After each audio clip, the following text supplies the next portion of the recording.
Okay. See, I was supposed to be prepping something to say for the intro, and instead I was just discussing toilet roll purchasing. So that was definitely not thought through. Welcome back to Isfjell, where we have no toilet paper. But it's all right. It's D&D world. We never question any of that. Anyway, welcome back to Isfjell, and where we left off last week, our heroes were trapped in dark spider-filled tunnels, and they're still trapped in dark spider-filled tunnels. But before we get onto the details of what is going on and how dead they are, does anyone have any announcements of things that they would like to do now? No, not yet. No. In which case, welcome back. I will get into the recap in a moment. Tag, if you would, roll our intro. Before there was light, there was darkness. Before there was order, there was chaos. An endless war between the gods and their enemies. A war the gods could not win. Till a child wielding a weapon of otherworldly power. The war was won, the enemy banished, but the weapon was shattered, its fragments scattered across the new formed world. Now, thousands of years later, many seek the fragments of that long-lost weapon. Among them, our 5 brave heroes. The druid, troubled by dreams and his own temper. The blacksmith turned warrior in search of revenge. The raider, determined to protect her friends and her growing family. The traveller from a distant land, guardian of those down on their luck. And the girl willing to sell her soul for a taste of adventure. Their hunt will take them to distant and dangerous lands, far beyond the borders of Isfjell.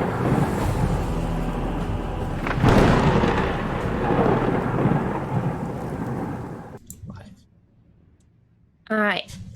Last week, our heroes sailed west across Lake Pendle to the ruins of Lemadurai, with Oliviara still inhabiting the body of Eira, our previous paladin, whose aliveness is in question. Let's say that much. Leaving Alice behind to keep an eye on the boat, the party, Amalia included, made their way through the waterlogged forest towards the ruins. They managed to fend off some attacking spiders with only one tree burnt to a cinder and a few lightly scorched, and rescued Gwyll, a halfling that was a member of an archaeological expedition exploring the ruins. Gwyll pleaded with the party to help save his companions, and they descended into the ruins of the Temple of Light and Shadow, an old, abandoned, and now spider-infested elven temple. They managed to rescue Gwyl's companions, Aramil and Cecile, who, while glad to be rescued, were a little dubious about these non-archaeologists banging about the place, knocking holes in the floor, and generally getting blood on the priceless artifacts. But there wasn't really much they could do to stop them, as the archaeologists were significantly less armed than our heroes. Within the temple, they found a doorway, which opened to secrets, and stepping through, they descended into the lower reaches of the temple, discovering the sanctum of a certain goddess by the name of Lolth, and her handmaiden, who would rather wanted a living sacrifice in honor of the goddess.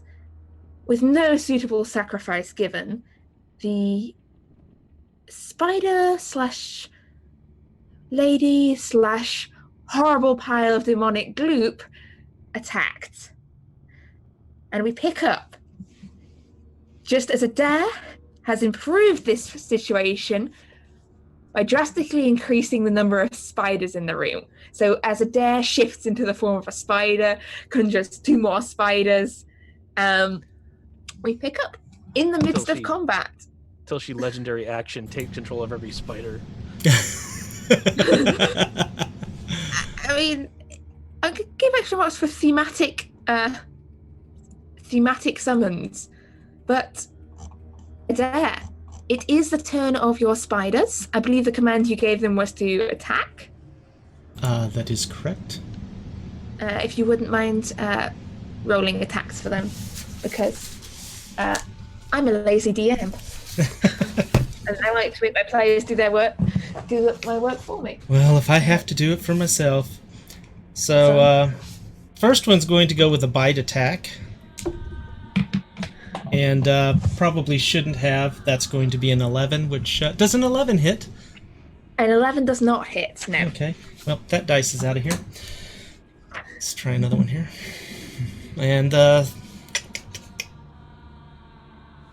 think the second one is going to attempt to web and restrain Gloopy Gloop here. Oh my word. That's another dice out of here. So neither of those hit. Neither of those hit? No? Okay. So with the spiders having taken their turn, it is now the turn of the creature itself. It's this pile of twisting, moving amorphous mass shifting out of the form of an elven lady into this column of yellowish brown with in the center this large red eye. The smell of sulfur strong in the air as it lashes out towards the nearest of the spiders. And well, there's 3 to choose from. I'm a little nervous about which one's the nearest at the moment. I'm pick a number 1 to 3 there. Okay. Are you going to psychically guess it? Oh, darn. It's a 1. It's not you. I'll go with it. As she lashes out at this spider on the bottom here, that is an 18 to hit.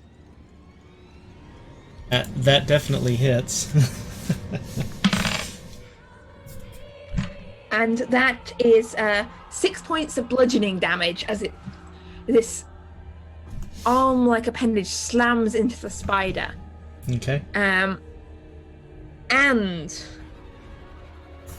depending on whether or not it is immune to this,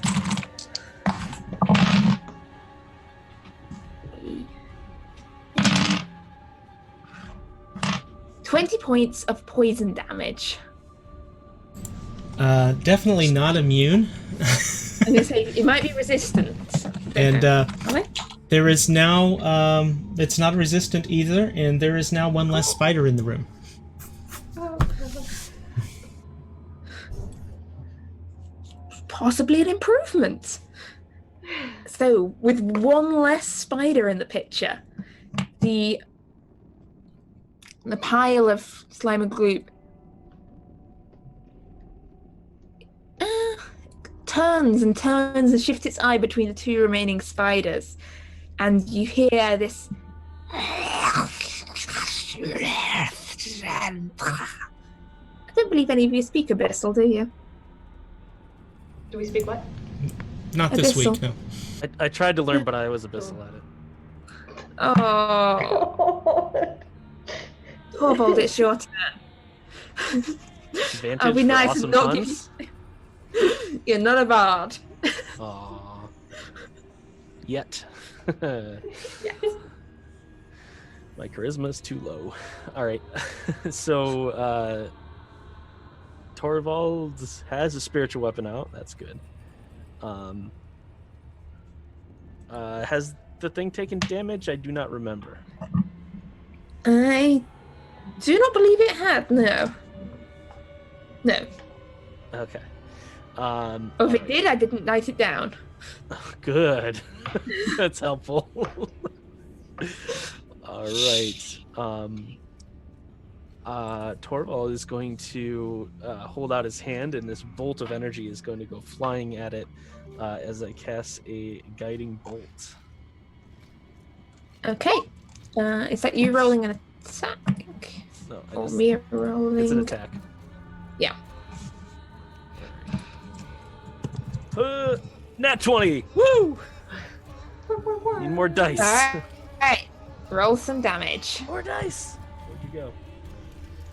My dice ran away. All right, 8d6 incoming. All right.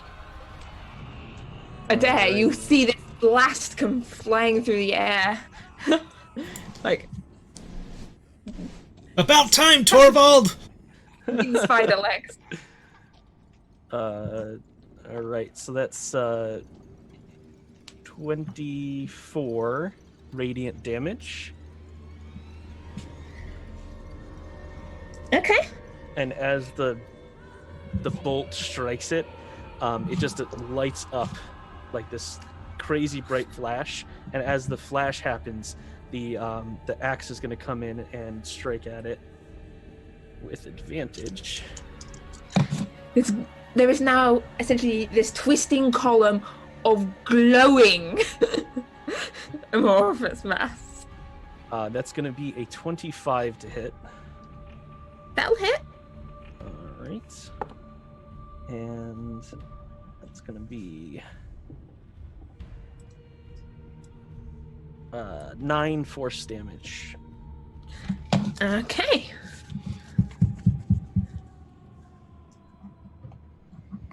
All right. Is that everything, Torvald? Are you staying put? I'll stay put. You'll stay put. I'll stay put. Okay. So, that brings us to Eira, who is not in the same room as this fight going on, but in another room looking at the door.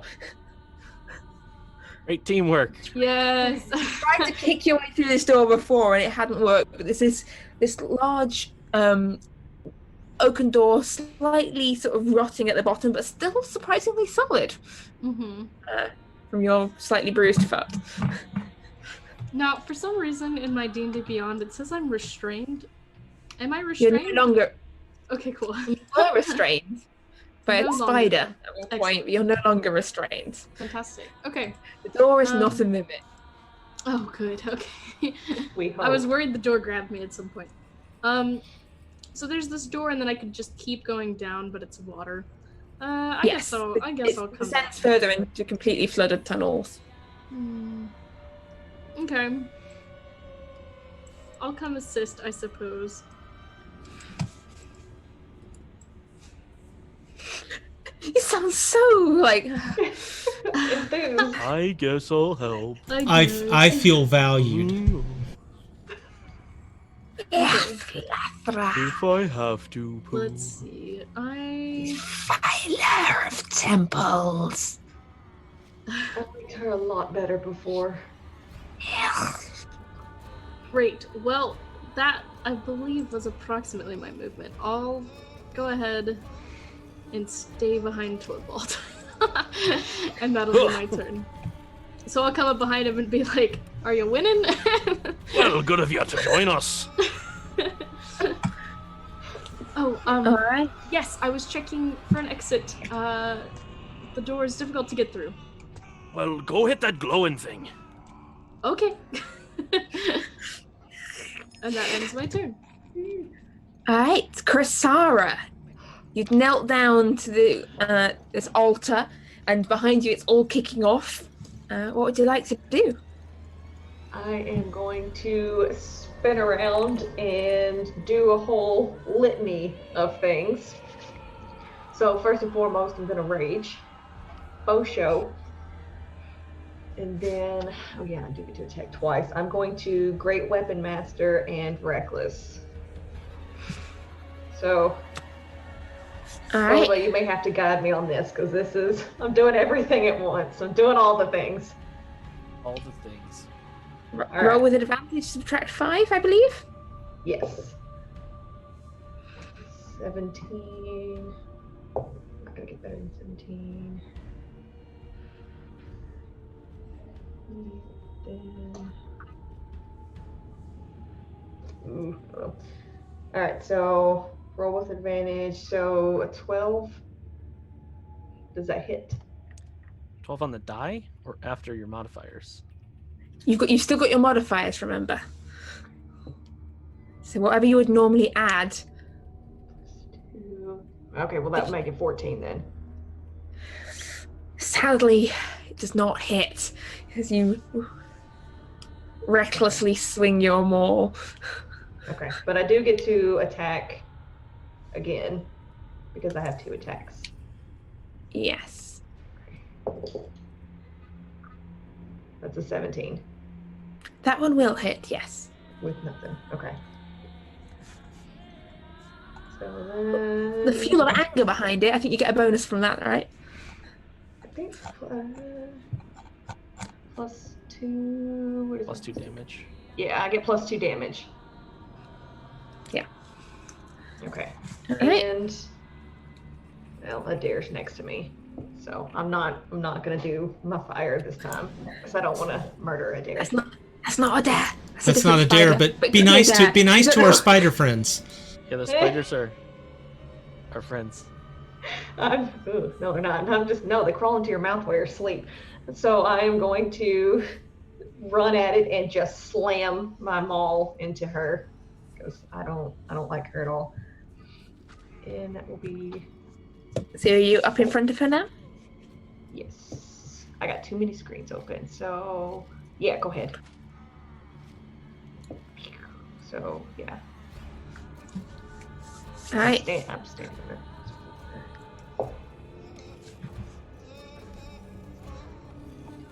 12, so 12 damage. 12 damage. Yes. 2d6 plus 2, and then plus 2. Okay. All right. Which brings us around to Adair. I'm going to attempt to web this thing and see if there's any way to restrain it. I have a feeling it might not work, but I'm going to try. And that is going to be... Lady in a web. that is going to be a 16. 16 will hit. This Okay. tangle of web covers the Yes. demon. Target is restrained by webbing as an action. The restrained target can make a DC strength check, bursting the web on a success. Right, so it's currently covered in this webbing. And I'm going to position myself up on the wall almost at the roof. Because I can climb the walls. It is now your spider's turn. And with this thing being restrained, my spider is going to attempt to bite it. Did you say something? I'm sorry. I don't know if your mic cut out or if you were just No. going, just oh, starting. yes, please try. Okay. It misses. All right. I'm going to run out of dice. It's going to shuffle that out from underneath this pile of tokens. Stop buying your tokens! The creature brushes aside the web, seemingly unbothered by it. As it slithers its way out in this web. And looks with its great red eye into Krasara's face.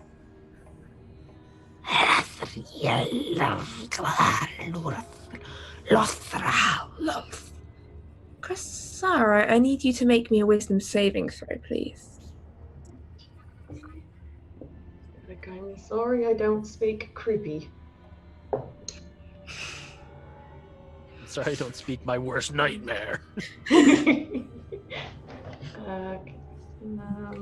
13. You hear this voice in your mind, Krasara, this great desire, this urge, which says, kill the dwarf. Yeah. And you are currently under the effects of a spell.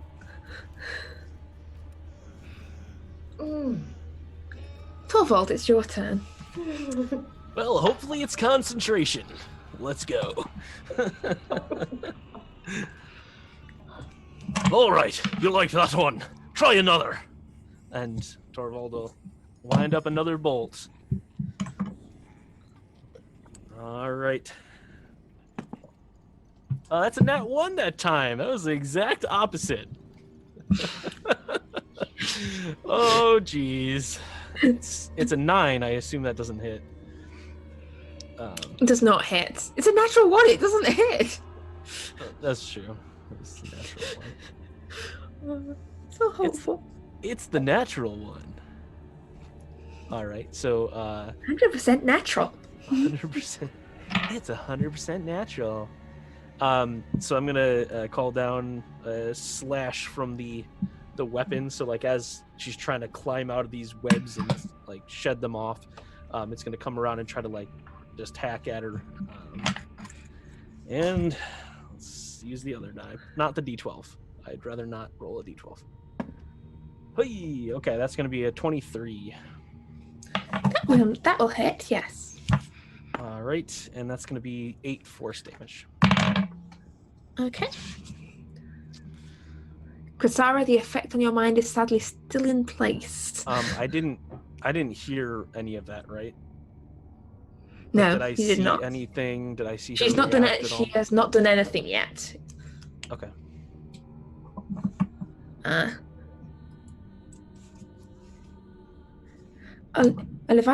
Ira, whatever you're calling yourself these days. Who knows? Not me. So I will go ahead and move up stealthily, somewhat, next to this spider. And excuse me, which spiders are bad? Both? None are You bad. don't. As far as you were, you left the room when there were no. Wait, I think when you left the room, there was one spider in it that was talking. When you've come, I can't remember if it was a spider or a lady at that point. Now you come back. Now there's 2 spiders. I told you to hit the glowing thing. The glowing thing. Which There was is also a yellowish glowing thing with a giant red eye in it. Great. Okay, well then I will go for the glowing thing. So I will just cautiously scooch past this spider here. when and that little bit of then- RP actually saved your ass. And then I will go ahead and attack with my dagger. So I'll kind of like look up to Torvald and be like, I'll like point to all the different spiders and stuff and like point at the glowing thing. This one? Okay, and then just stab into it with the dagger, and I believe I get sneak attack if I hit. And you get disadvantage because you got lost in my eyes. Oh, not anymore, buddy. Aww. Alright. Wow, does a 7 hit? Damn. No, a 7 does not hit.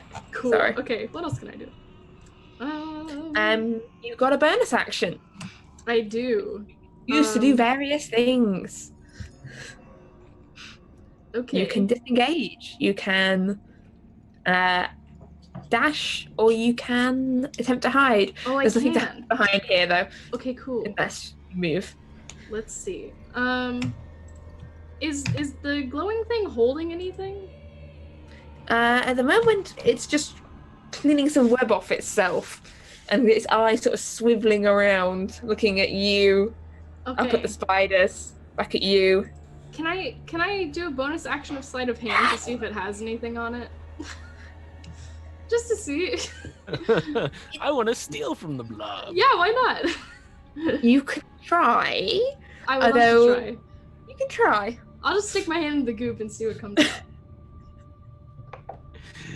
Famous last words. Okay. I forgot that I could roll with regular dice.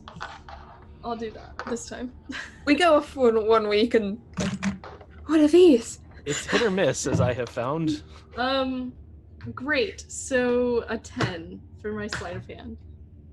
Your hand is now covered in yellowish gloop. Fantastic. It smells sulfurous. That's exactly. This thing does not appear to have pockets or particular a solid form, just this sticky like glue that sort of, when you pull your hand back, like strings out in these webby strands. Disgusting. Okay. Yeah. It was worth the check. I will go ahead and stand my ground. Okay. Krasara. It's your turn. So I'm under a spell. Yes. You Right. are under the effects of a dominate spell. Oh, shiz. Okay, so I Kill the dwarf! Kill the dwarf. Unfortunately, she's mad at him. Can I fight this?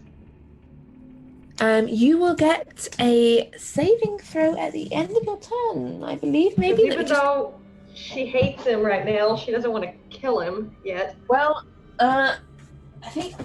Let me just check on whether what circumstances you get a save, but it is, sadly, I think, after you've taken your turn. Alphabet.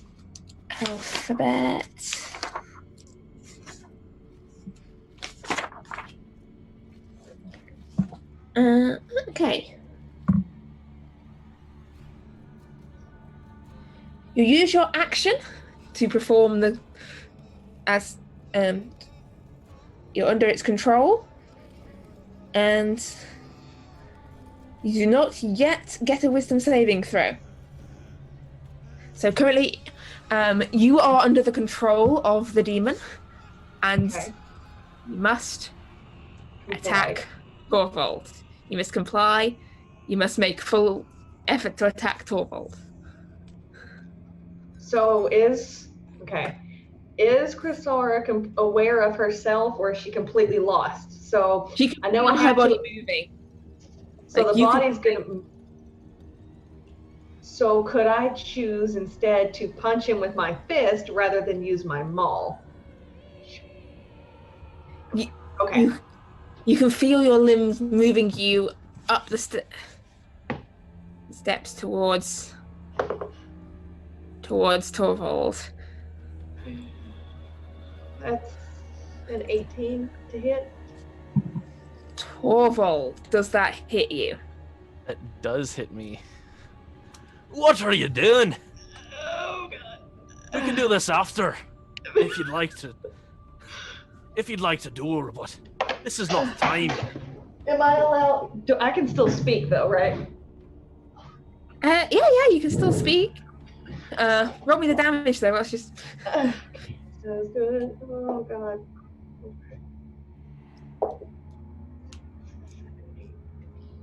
That's 10 damage. 10 damage. All right. I can't help myself. I'm mad at you, but I'm not that mad at you yet. This is the question. Do I shock her? Yeah. On a scale of 1 to 10, I don't look a 10. So It's more like a scale of 2 to 16. That's what you're looking at right now.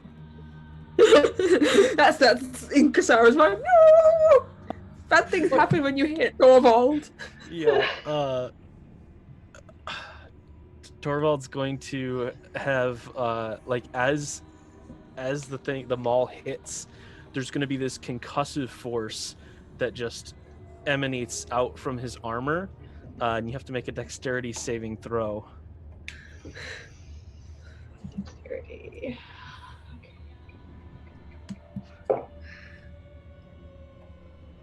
15. Okay, that's gonna fail. So you're gonna so as your maul hits his armor, it's like it rebounds, almost like reverberates through the armor, and there's just force just hits you in the chest for 8 thunder damage. Okay. And as you take this, you feel this reverberating through you, Krasara. I need you to make me a wisdom saving throw.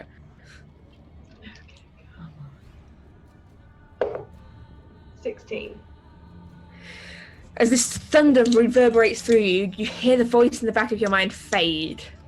And you feel your limbs back under your control. But you are no longer dominated by the will of the demon. That hurt. Yeah, that hurt.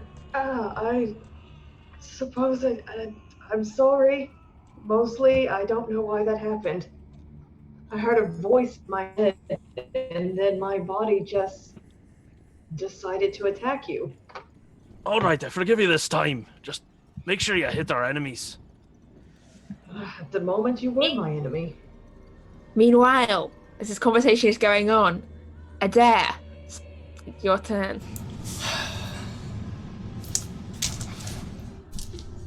Seeing Chrysara go over and attack Torvald, I'm going to assume it's all about Alwyn.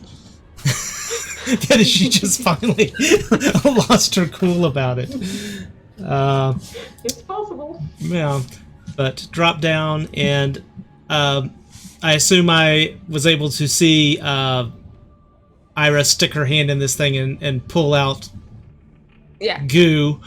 So I'm a bit concerned about anything being able to... I'm going to really hate this. I'm going to try to bite her, but I have a feeling I'm really not going to like it if I do. Okay, roll me a bite attack. Well, fortunately, I missed horribly. So apparently, I'm not slithers used to the out mandibles, way. so... It slithers out your way, mandibles, and you hear it chuckling. And I'm going to try and maintain my position within range so that I don't take an attack of opportunity, but try and position myself where I'm somewhat maybe shielding Eira and be able to provide somewhat of a distraction maybe to this creature. Over the top, because, I mean, you are I'm hanging... a large spider. Roof hanger, yeah. Roof hanger. Okay, it is now your spider's turn. And since I believe it's my last verbal instruction was to attack, so it's going to continue attacking. Okay. That's another die in the dead pool. That's a miss. All right. So this creature weaves its way out of the attacks of two spiders, and it lashes out one of these tendrilous arms towards Eira. Hey, Eira, Lady Luck, blow on my dice, please. I need some help here. All right, good. Thank you. Eira may need to look at her own. That is a 22 to hit. What? That would hit even if I was normally covered. Comes slashing out towards you. And as it slams into you, you take 6 points of bludgeoning damage. That's fine. And then where it hits you, and also on the skin of your hands, you can start feeling a bit queasy. You can feel this sort of numbness starting to seep a little into your veins as you take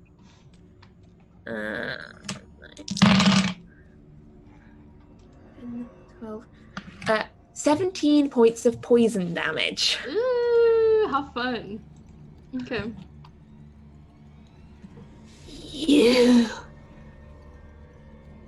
You took these sacred places and you defiled them. You tore down the goddess statues and erected statues to your false idols, your collective. I know what you are.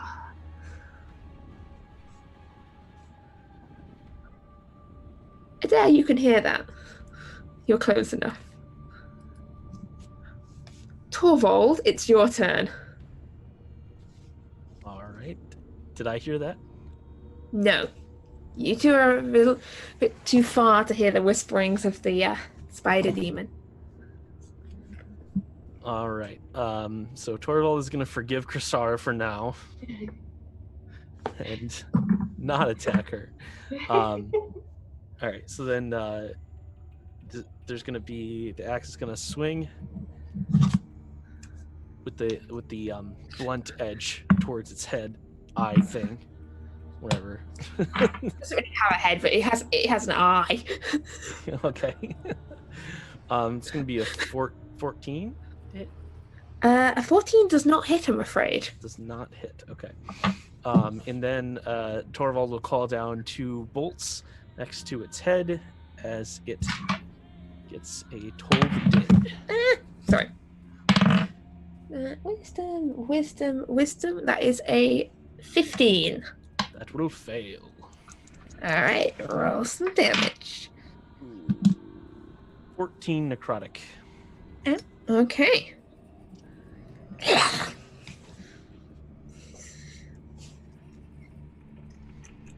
Shrinks back a little. It's hard to tell. This thing doesn't seem to bleed. It doesn't seem to have blood. Its form is ever shifting and changing, but its eye stares sort of up towards where Torvald and Chrysara are. And Eira, it's your turn. Okay. Goop didn't work out very well. Let's see. I will.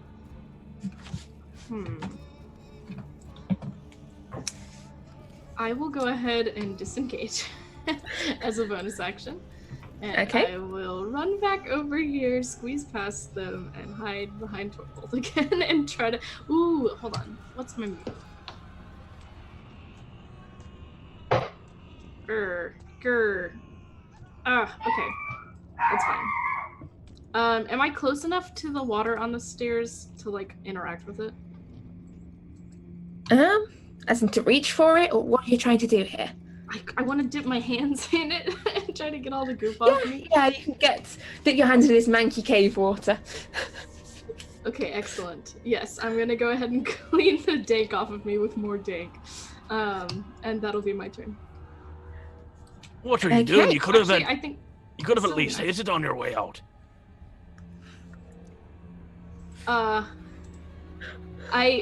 Last time I tried to interact with it, I felt poison seep into my veins, so I kind of didn't want to interact with it anymore. Alright. Chrysara, it's your turn. And you are free to do as you choose this time. Okay, so as she attacks Torvald again, no, I'm just kidding. Do it. Wow. Do it. All right, I've had enough of this. All right, so I'm going to.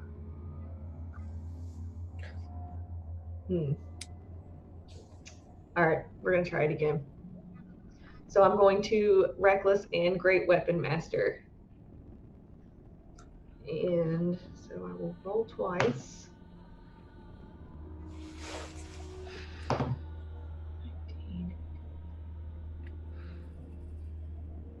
Oh, I don't think that's gonna work. 18. No. 14. 14 does not. Do I Is that add? total? It should be whatever you rolled on your dice.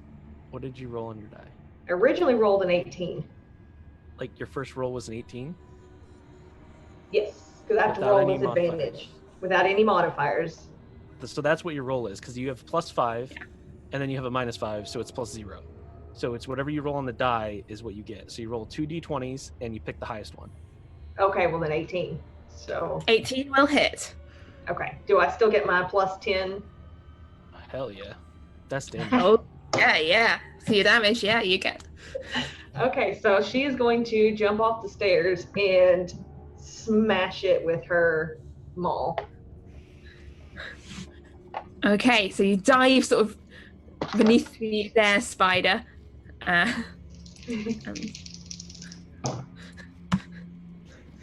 It's just up there. So it should be 2d6 Okay. plus 7. 14.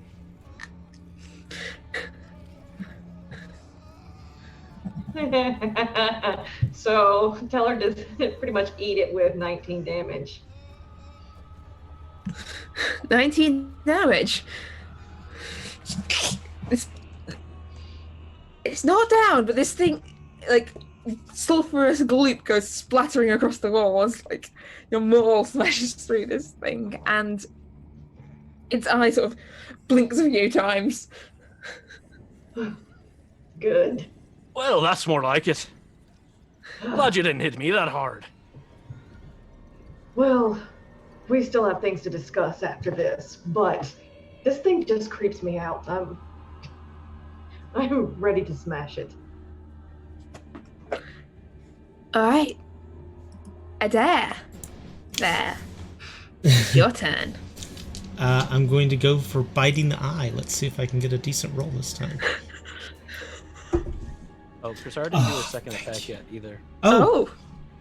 Sorry? You get another attack. Yeah, sorry, I forgot a second attack. Go for it. You can't use Reckless, so it's just No. like a straight attack. Just a straight attack. You can use Okay. Great Weapon Master, but it's not very advised if you don't have advantage.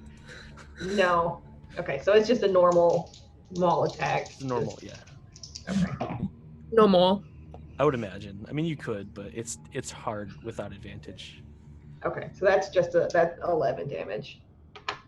11 to hit or 11 damage? Well, it might help if I roll first. It's been a day, okay? I've been hours at the bed. It's been a week. It's been a long month. Okay, well, It's all those a coronas. 10 on the dice, 10. It's 10 on 10 the on the dice. dice. so 15. So, 15. That will hit. That And does- 11 damage. That And 11 damage. 'Cause this Yeah, thing the cowers a damage should little be like 2d6 plus 4. 2d6 plus 4. Yes. Okay, me and you are going to have a chat later about next try to this, right? So she's getting like, what, 15 damage? If you rolled 11 on the 2d6, then Yes. 15, yes. the thing cowers down. It's definitely looking a little battered now.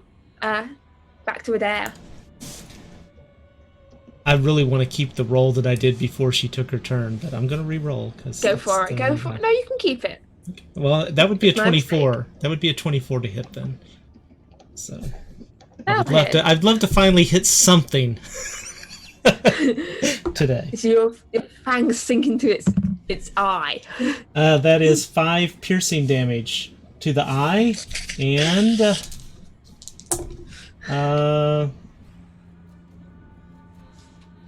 11 poison damage. Assuming it's not immune.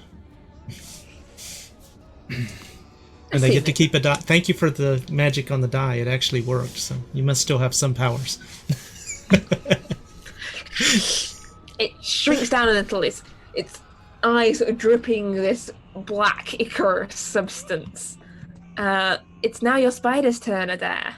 Alright, the spider is going to try and go for a bite as well. That is going to be a 14. That will not hit. And this yellowish mass starts to bubble and shift again. This bubbling, oozing mass as it starts to disperse into the air.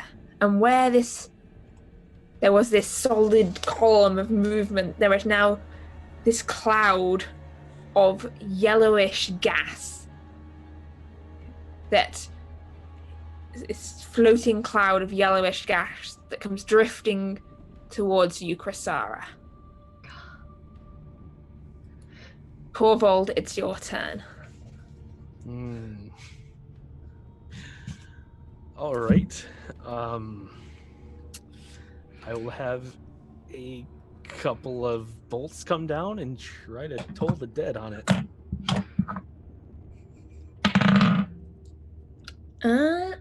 Sadly you're not got any wiser. That's an 8.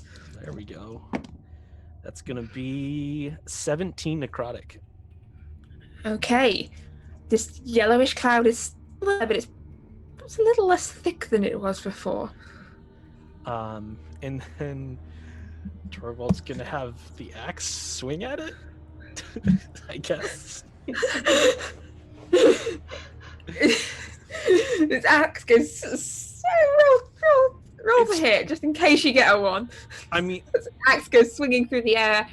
Well, it's a spiritual weapon, and it's force damage. Yeah, no. So it's not slashing or bludgeoning. So just saying, that's gonna be a 19 to hit. Luckily, not a 1. Because it was. Okay. Roll me the damage on that. All right.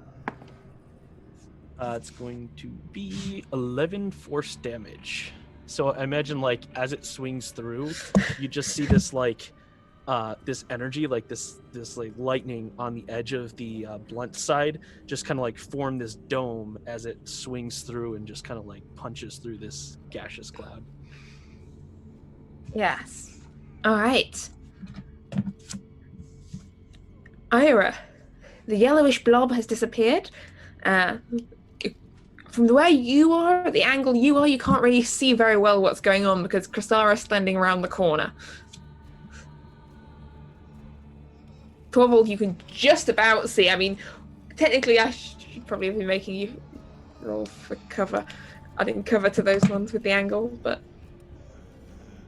I'll remember that for future. Torvald? Aye. Should I go check on the door again?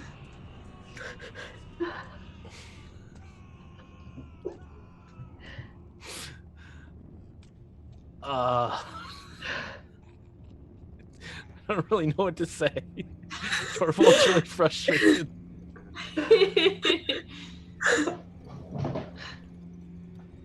Ira, what you doing? I'll take that as a yes. He just looks at her like Oh, he's so mad. Great. Ira, like will we're go over here ahead. fighting this thing, and you're asking if you want to go check on a door. I think it's dead. I'm a little busy here. And he's like Alright. casting spells and chanting in arcane things and Great. calling down bolts. And she's like, hey, do you think I should get to the door? It's like, go away. Olivia wants to leave. All right, Olivia. If there are some casualties, then that is okay. As What long are as you you don't doing? all die. Okay. So it didn't budge last time. Let's see. I will go ahead. I'll take my long sword out. No, dagger. I'll do dagger. If I try to use a long sword, I think I'll hurt myself. I'll take my dagger out and I'll try to like cut around, like chisel around the lock on the door or the handle. However that is fashioned. Make me a sleight of hand check. You're essentially trying to like prise the lock out of this old door, sort of thing. Sure. Yes. Don't give me any real locksmith facts. I see it. Okay. That was a 17, so 18. It's an old door. It's been standing in water a while, and it's an old lock, and you managed to get the lock out of the door itself. Okay. So the door's a little. So you think it'll give if you give it a shove now. But Fantastic. meanwhile, Chrysara, this cloud around you is definitely thinning, but it's still quite hard to breathe. You can feel this sulfurous stench around you and in your lungs burning into you. And I need you to make me a Constitution saving throw.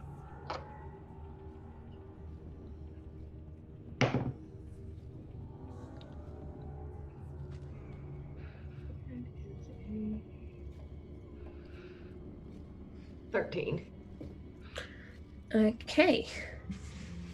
You are currently poisoned. But it is your turn. So currently you have disadvantage on attacks, and checks. I guess she's just gonna to try to get it out of her lungs, and then I guess I'm going to attack the air. How would you like to attack the air?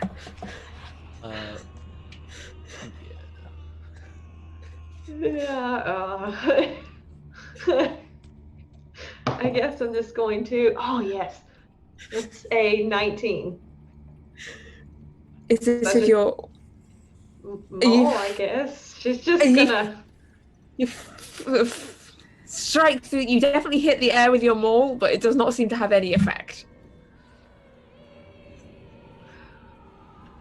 As you strike at the air with this maul, Adair, are you staying put, Chrysara, or are you moving? I'm going to try to get away from it.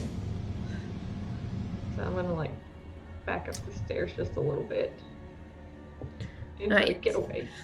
You feel the air is clearer now. You can breathe freely. You're still poisoned currently, but you can breathe again. And Adair, it's your turn. So who is left in... I'm the only one left in the room, along with the spiritual weapon, I believe. Is that correct? Yes. And the spider. Yes. Okay. I'm going to make my way out of the room, and if possible, I'm going to use 2 of my legs and push Chrysara further down the hallway. Away from whatever the choking thing is. You can carry... just kind of shove her Depending back. on whether Chrysara allows herself to be pushed, means how easy this is. You're muted, Chrysara. If she resists, I'm going to bite her, so... I'm joking. Oh no, she totally doesn't resist. I'm going to try to get into the water and get all of this off of me so he can push me. Does it leave the room following us, is my concern. You'll So, find out. anyway, okay. So I can't tell from what I've done. That's all I wanted to know. So, all right. As you're leaving, this cloud seems to be hovering in place. So you out of the room now as well? Yes. Will I fit down the hallway? Because I'm large. If not, I will shift back into... You're large, but you can squeeze through a space that's smaller than you. Yeah, okay. So I will make Especially my way... because most of your size is legs. I will make my way as far down the hallway, pushing Chrysara as I can go. Hey there, Daddy Longlegs. Okay, that leaves your spider. Which, as confused as it is going to attempt to attack the cloud, because that was the last instruction. So. And it would miss horribly anyway, so... I'm going to say, the spider sort of bats at the gas.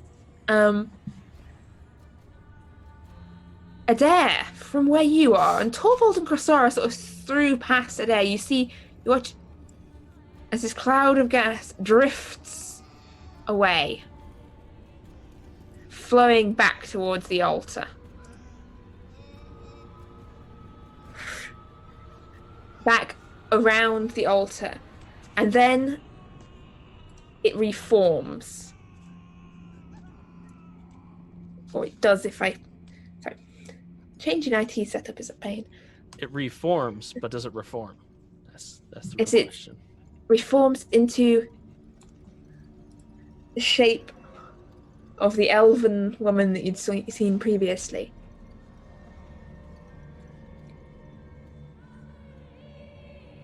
Begone from my temple if you do not wish to pay homage to the goddess. This is no place for you and that which you bring with you. She is not welcome here.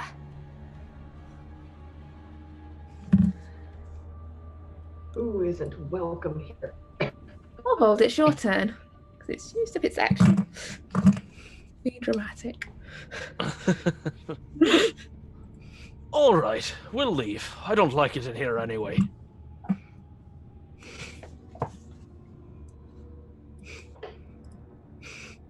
All right, so you're choosing to leave?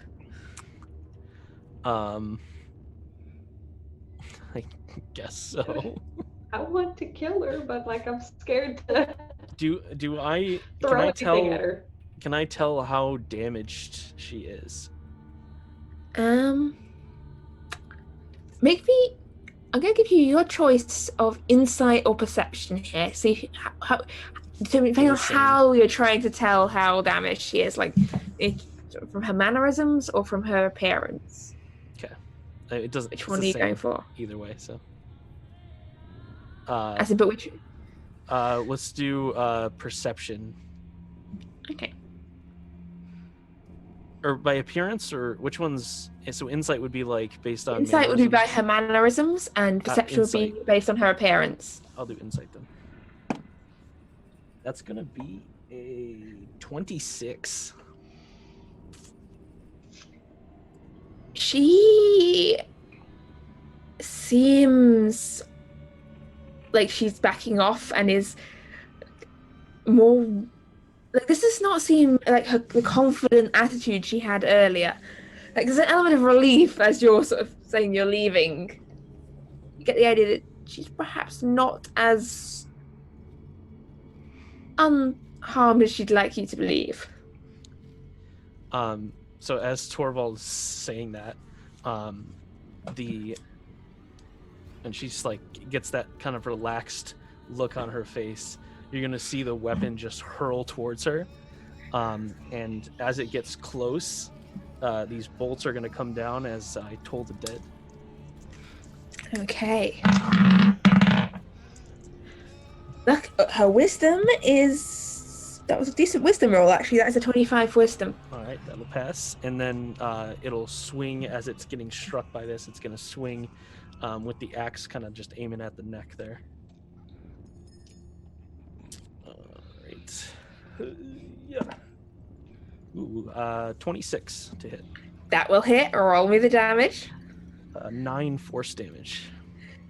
So as she sort of smiles and says, "You are not welcome here," there's this, and her head just thud onto the ground and thud down the steps in front of the statue, and then her whole form just melts away, like the form of the elf slumping back down into that yellowish gloop, and then just starting to dissolve into this sulphurous odor as it bubbles and boils away. It is gone. And you are out of initiative. So as Torvald just sees this happen, he just kind of like, he's a little surprised at how easily that happens, and he's gonna cautiously kind of walk up towards there, kind of keeping an eye out.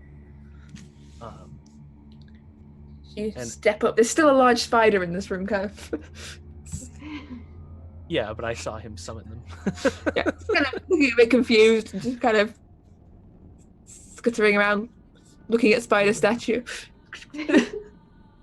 Torvald's gonna kind of grab the axe in his hand and just kind of push it down towards the weapon on his hip, and is gonna dissolve into it as a cat attacks. It's like cat on the whiskers and camera. mouth. That's awesome. It's a catastrophe. It's catastrophic. And then yeah. Just gonna kind of like keep an eye out, but kind of walk up slowly. Give a little Walk up, nod you to the see the spider.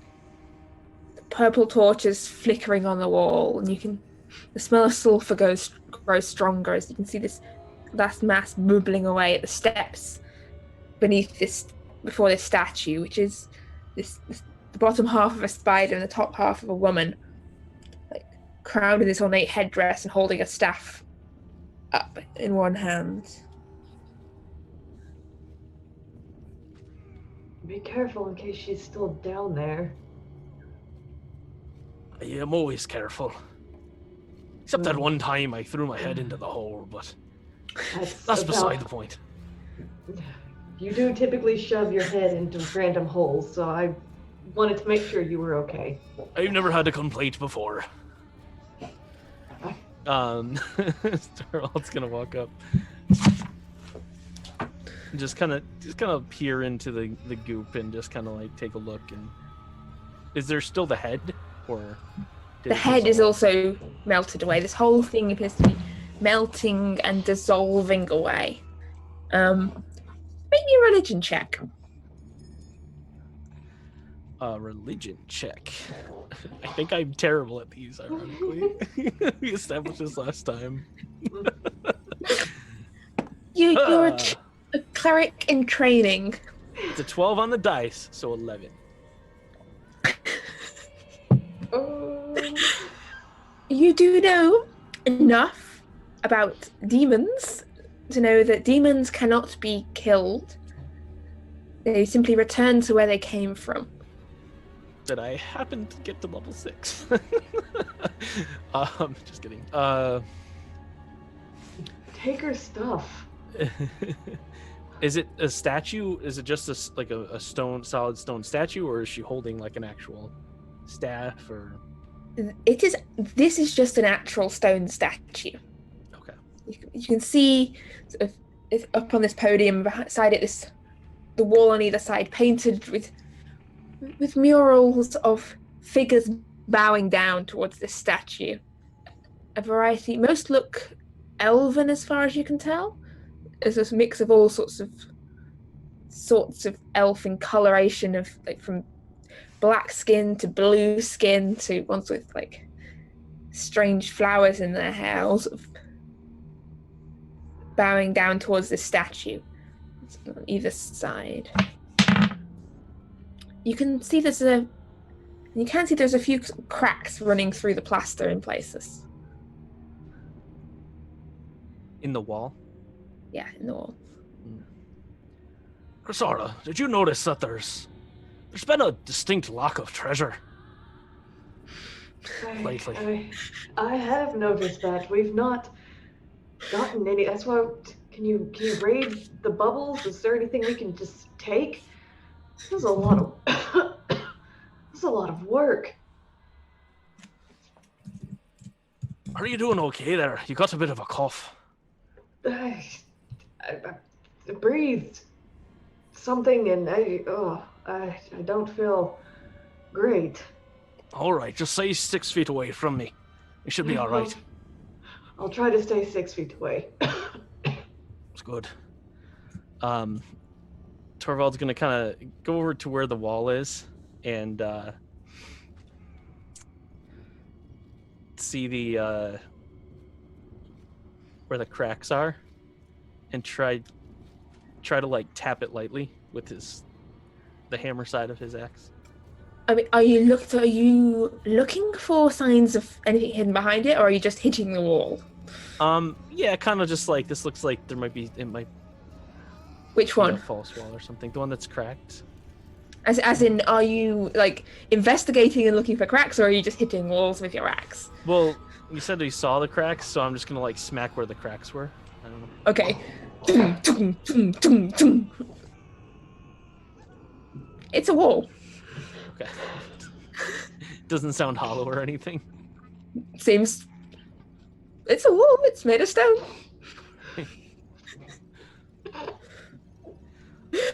Chrysara and also Spider Adair, from your vantage point, you can see Torvald hitting the wall with his axe. Meanwhile, though, Eira has a door of her own. I kick it. I kick down the door. Make me a strength check. Okay. Not locked anymore, so it should be much easier. Let's see. That will be a 17. Crash! The remains of the Nice. door go splashing into the water on the other side. And you can see this tunnel leading further on. And then it takes the corner round to the left. And you can see it opening out into a chamber beyond there. I found an exit. I think. And at the corner of this chamber, you can see what appears to be quite a human-sized gold-covered statue. Just standing at the top of these steps, just out of the water. Hearing Maybe- that, Torvald's gonna head that way. Do you see anything that we could steal? I mean, borrow? There's Indefinitely? gold. There's gold. It might be like a person, but there's gold. Gold, you say? And then Yeah. Torvald's gonna walk, and like as he's going down the stairs, you just see him pull out this hat. He just puts it on, and then he just walks. And then as he's walking through this water, you just see the tip of the hat pointing out. All right. Adair, I think you were going to say something earlier, so I cut you off to switch to Ira. Sorry. It's quite all right. I was just going to say, having with the threat defeated, I would turn my attention to Eira. So hearing the loud noise, I would assume that's where she was coming from, and go along the roof into the room where she's at. Okay. And is she just standing there, or did she go in the other room? I might have misheard that. I just kicked down the door, but I'm still standing in the entryway. Okay. I would like to come down from the roof to where I'm about eye level with her and take one long spidery leg and tap her on the shoulder to get her to turn around. And then I'm just going to be staring at her with my multiple spider eyes. Ah! Are you good? Are you a good one? And I'll grab out and just kind of like pet it. And as spidery as I can, I'm going to shake my head, which will probably shake my whole body, but That's excellent. so she'll probably get totally the wrong idea. Just a big wiggle. Okay, well, Torvald doesn't seem alarmed, so I think you're good. Hello, Torvald Adair. is literally underwater right now, so you just see like bubbles. I assume that means you're good. I think everything's okay. Great. In which case, I will go ahead and join Torvald underwater as we go through this way. I mean, it's only 5 feet of water. You are not underwater in the slightest. Oh, You'd have to Like duck you're under the waiting for water. it. It's just that Torvald's a dwarf. I didn't So- know if the stairs made it Yeah, suddenly. the stairs are going upwards. This staircase going upwards, Oh out and yes, clearing out of the water. fantastic. My shading. Okay. And now, from your vantage point, you can see a chamber with stone shelf along 2 walls, and then this bare end wall. A couple of urns standing on the floor, some shattered shards of pottery scattered around.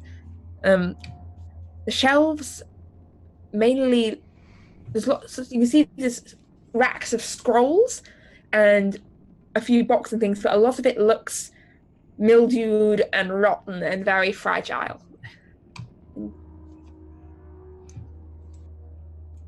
What do you think, Torvald?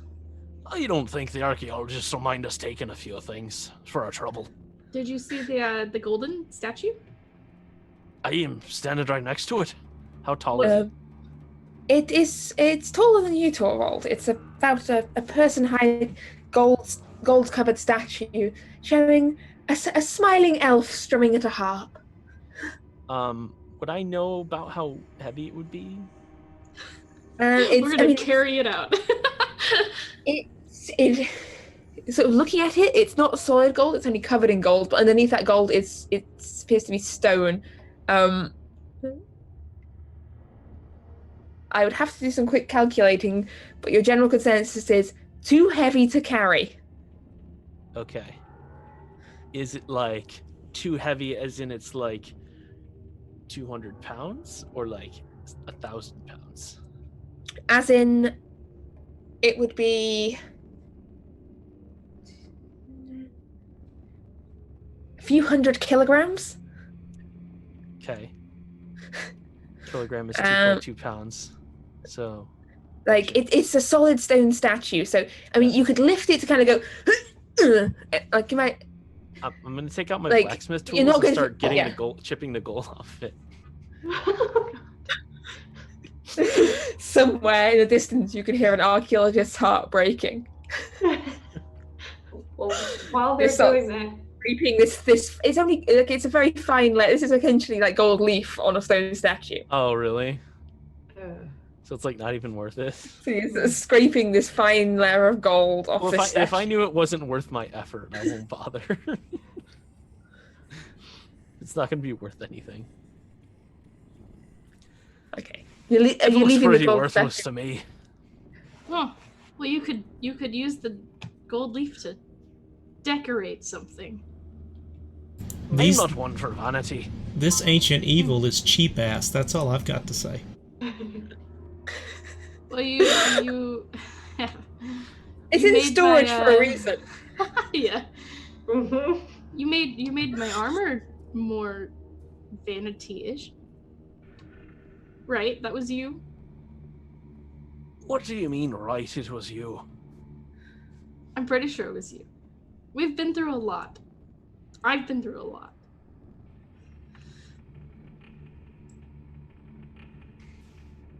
I think Why I were you hitting the thing with that little dagger instead of your sword?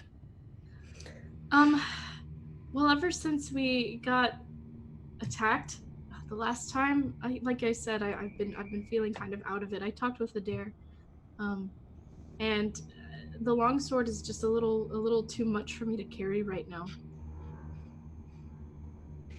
Is she wearing her armor? No. And what are you doing without your armor? Are you trying to get killed? It's heavy. That never bothered you before. I know. Well, I'm very fatigued and I'm very weak. And it's just been difficult. That's why I've been kind of squeamish in fights. I mostly am just trying to find exits and be quiet. All right. I'd like to take a look and just see if there's anything wrong with her, like see if she like physically looks weak or anything like that. Right? Make me a medicine check. Meanwhile, Chrysara, what are you up to? She has done. What are you doing over there? We know exactly what she's doing over there. I have walked over and I am inspecting one of the purple torches. Okay. It appears to be in this bracket in the wall. There is this torch, and on it is burning this purple flame. Does it look like it's booby trapped in any sort of way, or does it look like it's just sitting there and safe to take? Make me an investigation check. Well,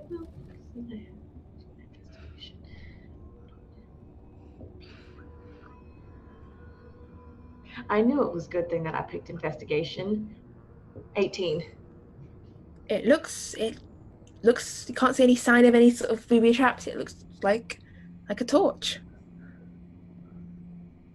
Chrysara's going to reach out and slowly and gently lift it up out of its thing. The grinding of old metal and stone as it lifts up, and you're now holding this purple flaming torch. So nothing happened, nothing Indiana Jones, no giant stone boulders, no spiders. No giant boulders. It doesn't even feel hot, this fire. There's one spider. Well, There's one spider. that's It's kind of spring just spider. skittering over by the wall, sort of just kind of spidering around. It's got a new home now for the next hour You until know, it it does whatever a spider can. You know, Until it shoots gets its sent web, back. That's whatever a spider does. catches flies. You know, here comes the spider thing. saves cats out of trees. So with my stolen torch, I'm gonna walk over and just glance over at the little statue area and see if I see anything. All right, make me an investigation check if you're looking around, sort of poking around, sort of murals and walls of this place. 14. sort of on the left side of the statue, so you can see on the right hand side of the statue, there's a lot of dints in the plaster, and a few pieces of flaked off the wall. On the Archaeologists right-hand are gonna love that one too. there's a few sort of minor cracks, but interestingly, on the left-hand side of the statue, you can see there's a couple of cracks that seem to be less random and perhaps more outlining a sort of rectangular shape in the wall. I'm gonna walk up a little closer and just sort of, with my torch. Sounds like it could be hollow. I'm gonna turn around and yell, Torvald! I need an adult before I do something.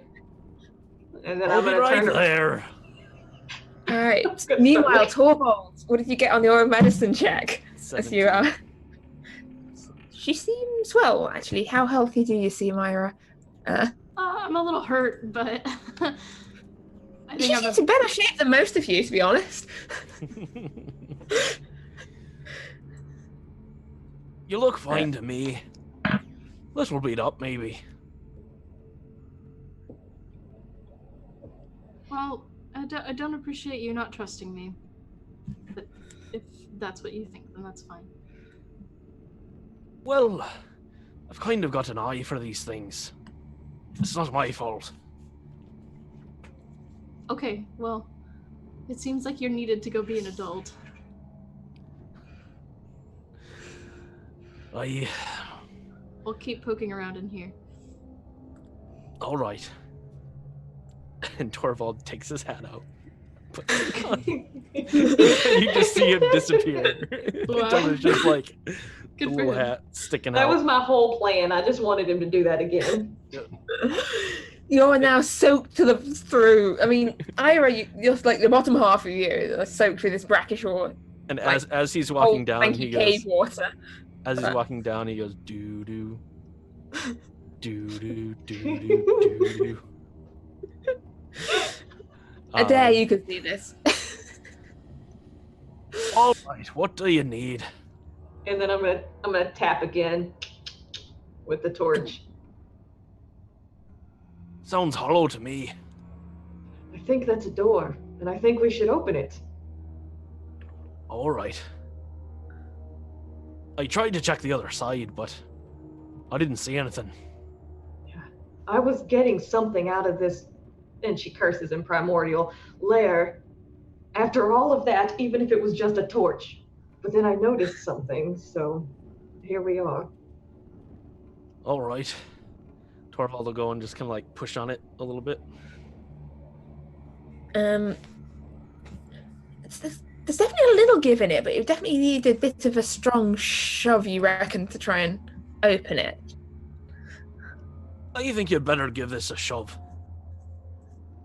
I'll hold the torch for you. Hold that. He'll grab the torch. Oh, great. Now he's holding the torch for Chrysara. Oh, geez. All right. Make me a strength check, Chrysara. Yeah. That's a dirty 20. And with this sort of the cracking of old sort of plaster, the grinding of stone, a whole section of wall just slides back a bit and then hinges away, and you see this rush of stale air comes out as you can see this in the light of your purple torch,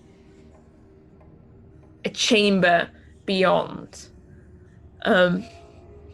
There's a couple of urns and pottery, some shattered fragments across the floor, a chest standing in one corner, and leant up against the wall is this like staff, like about, you've got 2 feet, 1 foot, about 4 feet in length, of like darkish wood, and topped with this ornate, very spider-themed looking like claw, and then set inside it it's this dark glass sphere. I think this room is going to have some treasure. If you might want to check this out. Finally, Torvald will walk in with the torch. Does it look like there's any place in there to put the torch, like to set it down, like a thing on the wall? You could lean it in one of the old urns.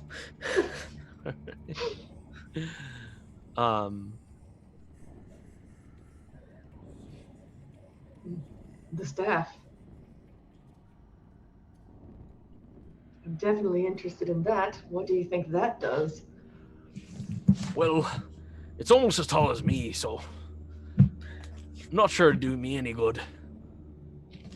I'm going to walk up and slowly and carefully put a finger out to it and touch it. And see if anything happens. Cressara reaches out to the staff. Ira and Adair, what are you up to? As she's stepping up to the staff, just as an aside, Ira and Adair? I want to hear the pun. I know it's coming. I'm withholding my joke. All right, puns, yes. Okay. I guess he's going to stop now. Okay. I'm just hanging out, keeping an eye. I'm just hanging around, keeping an eye on Ira. So. All right. Keeping Ira. eyes. Keeping an eyes on Ira. You've been left alone in this chamber of old scrolls and boxes. Looks to be some kind of storage room. What would you like to do? Let us see. So there's very specifically an urn right here, right? Yes, that is there. Okay, so I will go ahead. I'll basically just poke around the whole room and see if there's anything Right. useful. Make you'll me an finally earn your investigation keep. check. So to clarify, Tiss, I can't move the spider token, so I would be where I have an angle to keep an eye on her, is what I was trying to Sorry. express. That joke made my roll poor. I got a 7. There you go, that's now your spider. Wow. Sorry, I didn't realize you couldn't move yourself. Yeah, so poking around, as you reach for some of the scrolls, they kind of crumble away beneath your fingers. They are old, mildewed. This has been a less than ideal storage conditions for them. It's damp and mouldy, sort of opening up sort of boxes. Any records and stuff in here seem to have crumbled and rotted away long ago. But you do manage to find in amongst the crumbling records and things a small silver comb set with these 2 little dark red stones. Cool. I'll take it. In a sort of like a pair of eyes. Looks like a pair of eyes. Like little red eyes in this silver comb. Okay, so as you take this comb, meanwhile, Cressara, as Cressara reaches out towards this staff, Torvald? Torvald's gonna put his hand on her shoulder and say, "Thunder guide you," and you just see this electric kind of pulse go through her body as she gets guidance. So Cressara, as you reach out and as your finger touches the staff, you feel this electrical pulse through your body. Was that? Wow. What a pulse. Ooh. That was the strangest pulse I've ever heard. Do, do, do, do, do, do, do. It's electric. Yeah. But the rod, the staff itself doesn't seem to do anything. I'm going to slowly grab the staff and pick it up.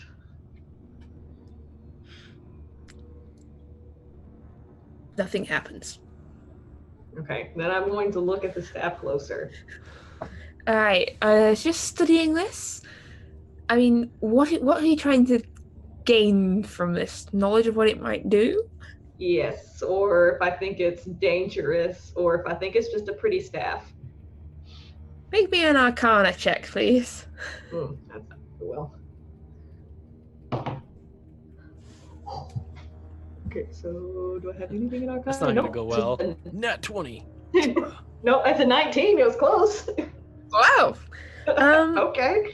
Looking over this and the carvings and the runes on it, some of them bear some resemblance to some sort of primordial things you've seen, and you get the idea that this is some sort of magical staff. It does have power within it. It is designed to do something, but you would need to focus your mind on it and attune your senses to it to gain access to whatever powers it would give you. I'm going to, if it looks primordial, I guess I'm going to sit down and attune to this bad boy. As in, it doesn't look as in that's you reckon that's what you gain from some of the runes looking like runes you've seen used in sort of some ceremonial purposes back on Denvala and things like that. You get the idea that it's quite a powerful item, quite a powerful, perhaps not weapon, but ceremonial, symbolic. What's the word I'm after? Regalia. Be careful with that. I don't want you getting a staph infection on me.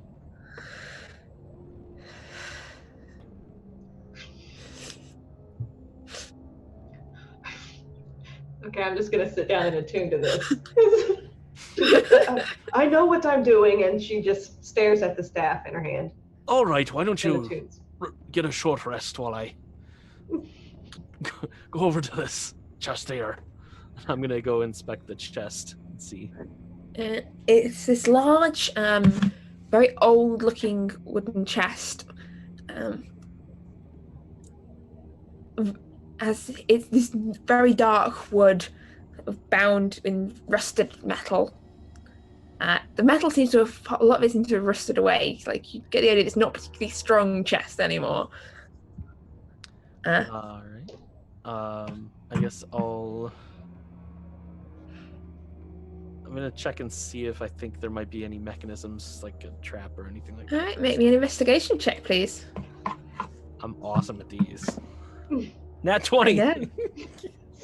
You are awesome with these. Everyone's good at things. The barbarian is succeeding at Arcana. Torvald is succeeding. Nat 20. That's a 19.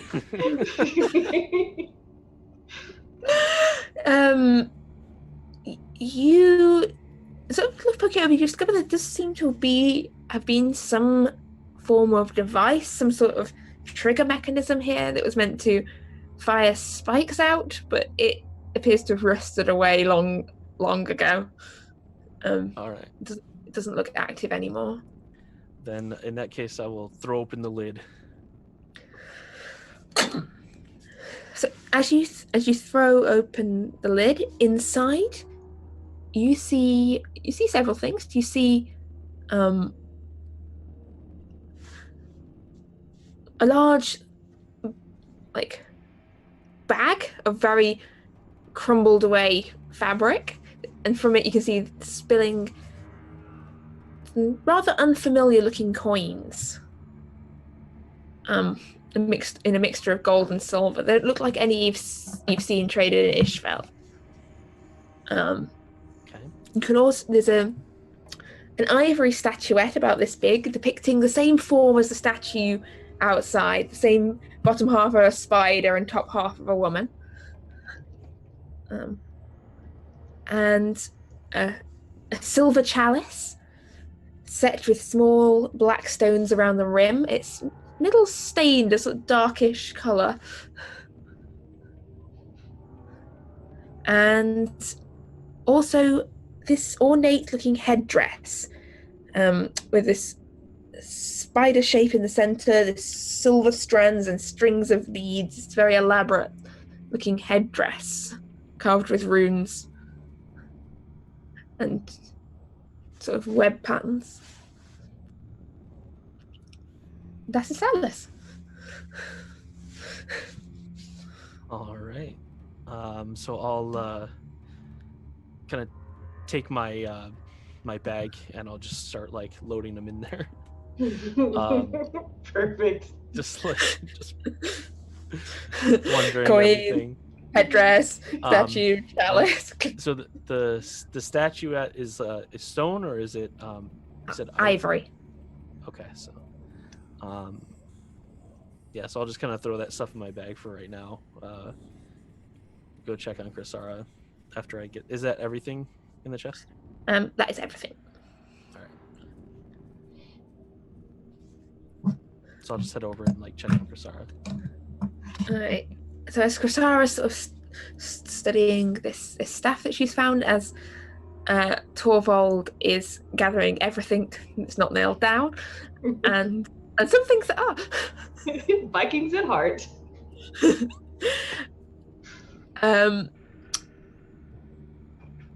Eira, you sort of searching around this room, you've not been able to find that much other than crumbled, mouldering records. You're still being watched by that spider, though. Spider Adair. Adair. I'm looking for a wave of some kind. Spider chittering noises and a wave. Hello. I found a comb. Do you think it's like special? Can I do a 2-arm shrug? Nice. Only 2. I'm gonna brush my hair with it just for fun. Is that okay? Can a spider do a face palm? Got lots of hands. I found this old comb on the ground. I'm gonna put it in my hair. Crisara was just messing with fire. Calm down. Go for it. She'll try it out. Why not? She's conducting many experiments today. As you comb it through your hair, it's hair comes out very, very smooth, straight, and combed. What colour's your hair again? It's like a silver. Nope, looks fine. Okay. That's scary. Straight difference between the Queen's English and American English. The hair comes out, or the hair turns out. So, it comes out fine. Like it looks good. Okay, just making fine. sure. Sorry, I need to translate it into just simplified. Adair, do you want me to comb your spider bristles? I'll back up a little bit. Okay. Cool. Alright, I will go ahead and head back into... If it doesn't look like there's anything special in this room, then she will go ahead and head back into that main water room. Okay. The question here is, are people intending to take a short rest? I've heard the word mentioned at least once. Mm-hmm. Crisara is attempting to attune. So if you want to rest up for an hour, you can. Although I'd probably recommend not standing in a pool of water to do it. You might get... If we're taking a vote, I'll put up 4 hands. Yeah, I think we could all use a little bit of a break. A little bit of a breather right now. Okay. Whereabouts are you taking your short rest? Like, which of these? Yeah, I suppose not in the water, huh? Yeah, Torvald's gonna sit down next to Crisara as she's inspecting this staff. And is any of the... Did I notice that any of the items... I'm trying to find the thing here. Either the chalice, the spider statue, or the headdress, do I think they're like magical in nature or anything that I would have picked up? Maybe an Arcana check. See if you... Studying them, see if any of them look like they might have some form of magical purpose. 12.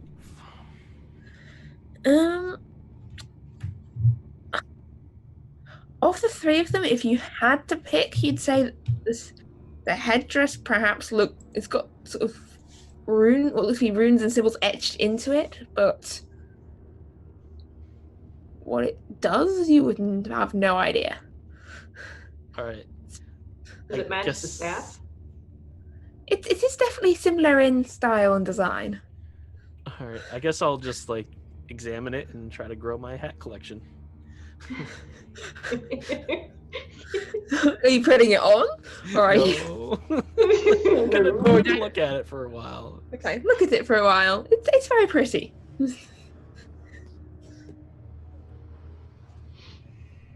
Okay, so as you settle down to take a short rest for an hour, I think this is possibly a good time. I know it's not quite at the halfway point to take a short break. But think about where might be your next steps once you've finished your short rest, and we'll pick up in about 5 minutes, 10 minutes. I can't remember how long our breaks are. It's a 10-minute. Yeah, we'll pick up in 10 minutes time, where we'll see what's going on and whether Amalia has blown up the archaeologists yet. Okay. All right, be back soon. Welcome back. So, deep in the dark depths, beneath the Temple of Light and Shadow, our heroes have paused for a moment to collect themselves, to figure out what some of their new findings might do, and to play with their staff. Treasure! Krasara, you are now attuned to your new find. This is essentially the name for it, if you want to look at it, it's a rod of rulership. And what this allows you to do is you can use an action to present this rod and command obedience from each creature of your choice within 120 feet of you. I quit. Each target must succeed on a wisdom saving throw, DC 15, or be charmed by you for 8 hours. This is a dangerous and powerful weapon. My next feat is going to be resilient wisdom. If they are harmed by you or your companions, or commanded to do something contrary to its nature, it ceases to be charmed. Okay. And it can't be used more than once a day. So you cannot use it to tell us to go rescue Olwen. Too late. The words are, if commanded to do something contrary to its nature. That's not their nature, that's just their beliefs. I can't make them kill somebody. You obviously don't know Torvald as well as I do. You can't make people jump off the cliffs unless they're already lemmings, and you can't. Yeah, you can't turn people against their nature, but you can charm them and influence them, and you are now attuned to this. Yes. Oh Thank my you. God. Thank you so much for this gift you've given me. You can't wait. So basically, Now there's still nothing of value in this place, apparently. No, now we have 2 mindless monsters in this party. So Torvald, what did you find? What did I find? Well, Torvald, you've just been looking at this thing, and it's a very pretty, ornate headdress that you'd have to put on in order to use.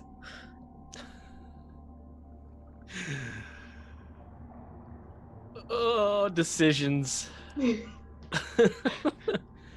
Alright. by doing. Yes!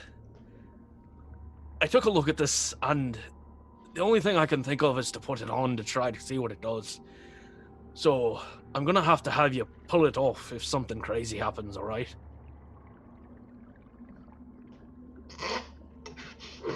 Okay.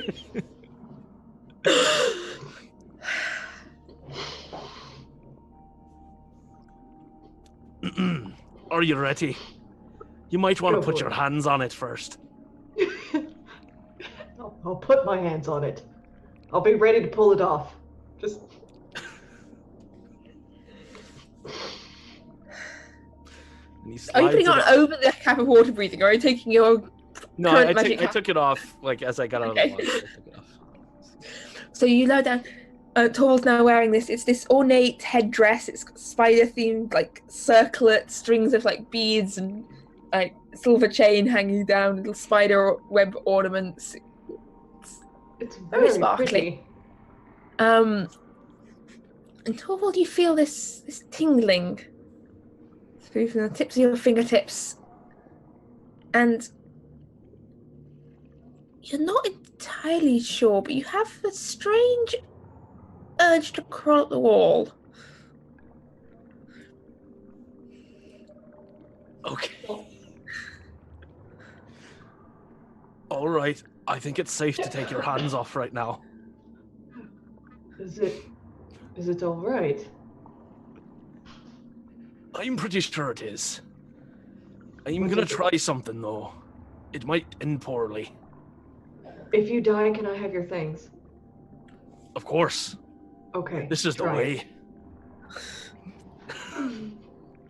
it.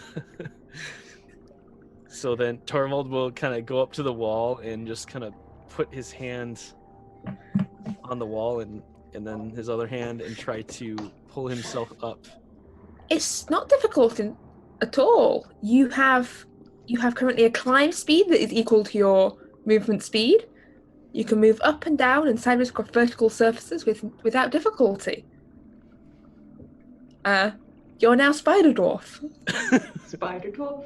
Spider Dwarf does whatever a Spider Dwarf does.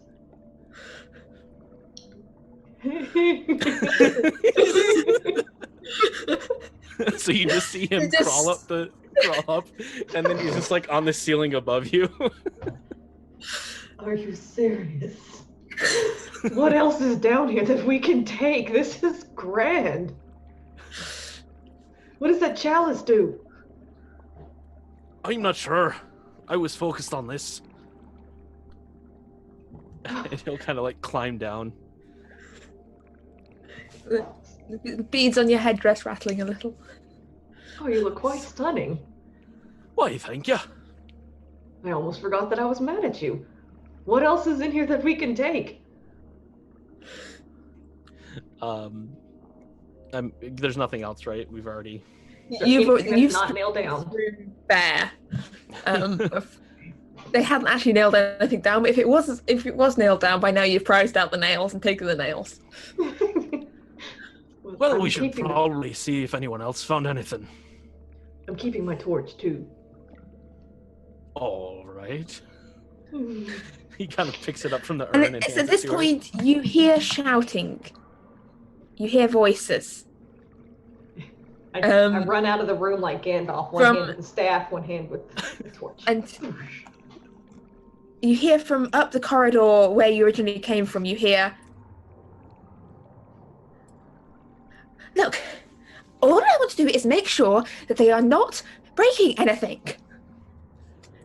Huh. You lay a hand on my sister or her companions, and I swear, you'll be a soot stain. You'll be a soot stain on the wall. And possibly your friends will be as well. Like, my aim's not too good, okay? I just advise you to stand well clear. Krasara, are you still alive down there? Yes, I just want you to know I'm very proud of you. Thank you. Can I let the archaeologists go yet? Like, I've been holding them at Fireball Point for like an hour. 1 minute. I think we need to hide these as quickly as we can. Torvald's gonna attempt to take the headdress off. It comes off. Okay, he's gonna put it in his bag. All right, hand me the staff. They're not taking my staff. I'm just putting it in my bag. Do you have a way to hide it? You'll take it. He'll hold out the bag for her. I'm holding it up to where he can't reach it. I'm 5'11". Come on. He's just holding the bag out like. How do I know you'll give it back? Why would I take it? Because you're a Viking. I wouldn't take it from a fellow Viking. You also said you wouldn't lie to me, and we both know what happened there. I'll hold on to it. I don't think that's wise. I will take my, if I have a cloak, I'll take my vest off, my black vest, and I'll wrap it up as best I can, and I will just hold the torch with it and try to make it look like just a really long torch. Okay. I'm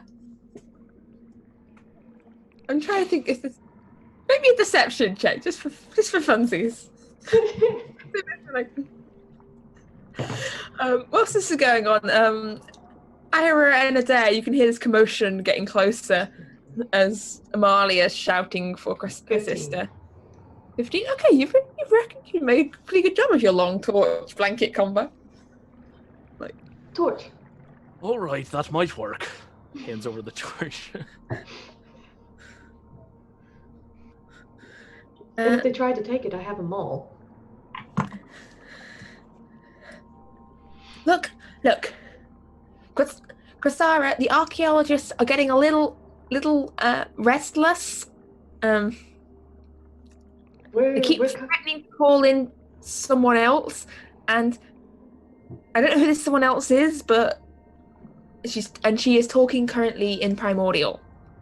So the rest of you can hear this sort of strange shifting language, as she calls it. Like, they seem really nervous about calling in this other person.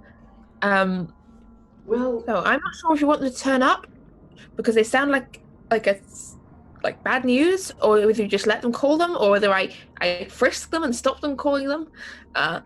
Don't allow them to call them. We will be up in a moment. We found a few interesting. Just distract them. We'll be right there. And I will turn, and we need to go before they attempt to call whoever this person is. But I suggest we close that door so they don't know that there were things in there that we took. All right. And you hear Amalia shouting back, like, okay, just stay there for 5 more minutes whilst we check for spiders. There are spiders. Like, we're doing a last spider sweep. It'll be clear in 5. Close the door. Close the door. Is there like any moss or anything on the walls around where this door is? Once he closes it. Door, it was sort of in the plaster. Mm-hmm. Like it sort of slid out and in. Okay. So it was sort of, it wasn't like a hidden behind the plaster. It's just a disguised door. Like it's painted like the rest of the wall around it. Okay. I guess does it look sufficiently hidden to what it was before we messed with it? It's a little more visible than it was. Like if you shut it now, it swings shut, but the crack is a little more obvious than it was when you, when Krasara first found it. It's more recently disturbed. Like there's less dust settled around it. Depends how good at looking for things you were.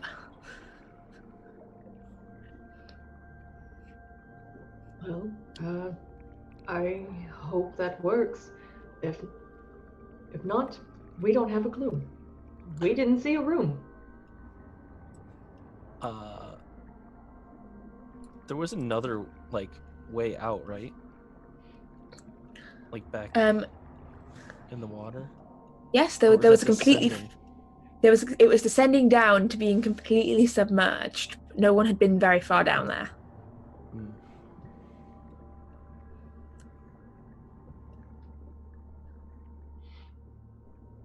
I'm going to ask Krasara if she can get another one of those torches, since she has the dark vision I cast on her still, and I can't see in the dark.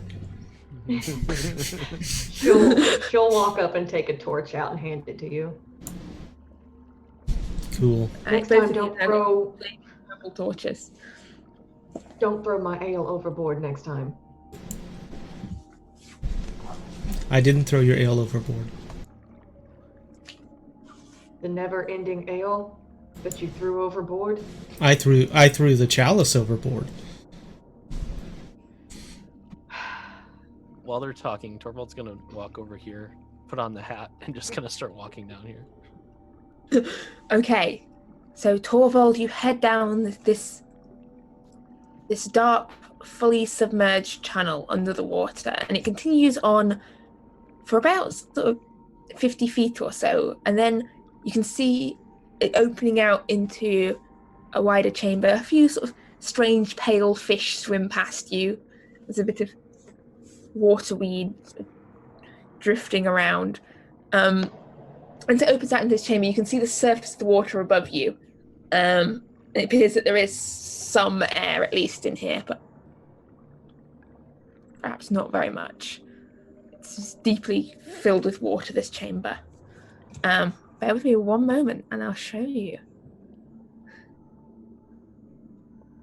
And you can see there are, off this chamber, 2 doors. One you can see leading through into this adjoining chamber with this submerged spider statue in the center. Clumps of weed drifting in the gloom beneath. And the passage directly ahead, you can see the base of stairs rising upwards. And I need to plug in my headphones because they're about to run out of battery, I think, based on that sound. So bear with me one moment whilst I rummage.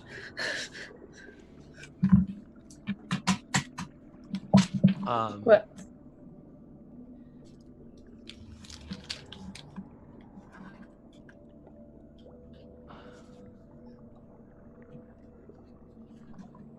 I think we should explore a little bit if we can. What do you try and get away with when no one couldn't hear?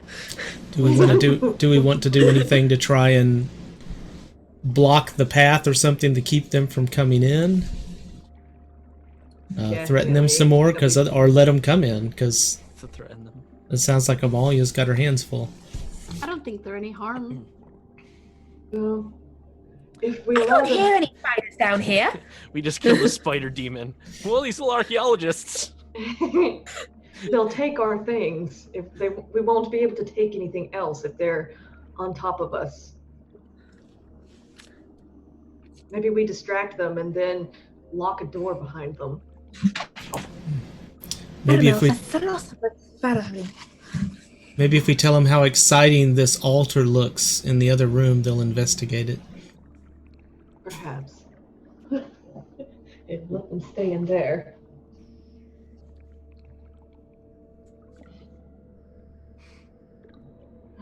All right, Amalia, you can let them go. All right, you may pass. And Amalia backs up against the wall and goes, no funny business.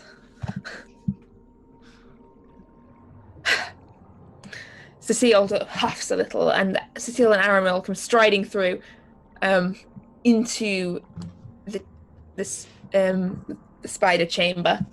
Gwyll trailing behind, the nervous-looking halfling, as Cecile looks towards the statue and goes, "Oh, a genuine Lolth temple! But you don't often see an intact one of these. And even two. What happened to the other 2 torches?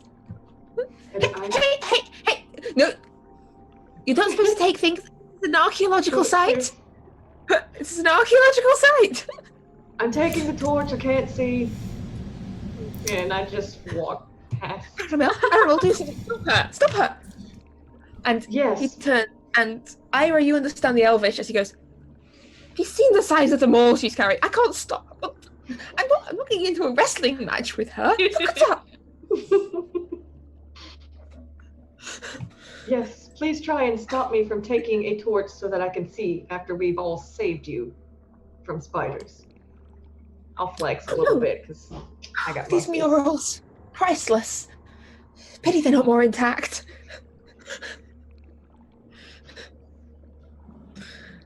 Hey, Aramil, look here. Maybe the vestment chamber might still be unopened. We could hang on. We should check. It should be on one side of the altar. Help me come and look, Aramil. Well, I'm gonna keep going. We need to go. As they start examining, sort of tracing your hands over the walls on either side of the statue. Like, Adair, let's go. Definitely, no And problem. you hear going, aha! I think I found it. Hang on. If we all shrift together, Go. we should be able to get it open. If it's been sealed all these years, think of what could be in there. Ceremonial headdresses, chalices, the blood offering chalice, everything could be there. And you hear them start sort of pushing at the wall where you opened the treasure chamber. Everybody scatter. As the rest of you through the water, Torvald's already sort of descended down this dark underwater tunnel. Ira, I believe you can breathe underwater, can't you? I sure can. Chrysara, you cannot. She can't technically breathe underwater. I just don't have to breathe. Okay. She can't breathe underwater, but she doesn't have to breathe. Chrysara, are we bringing Amalia with us or leaving her? I'm not going to leave my own sister. How long can you hold your breath for? Well, let me go ahead and check forward and see how long it is. And Ira will kind of go ahead and go down. I'm gonna whisper to Amalia in a primordial. We kind of stole some things, so we really need to go. Of course you did. Well done. Thank you. Wait till you see what we found. Torvald has a beautiful headdress that makes him do something really weird. What I'd pay to do that. I found a staff. Wait till I tell you what it does. Okay, More so hats. Ira, the completely submerged section of the tunnel extends for about 50 feet or so before it opens out into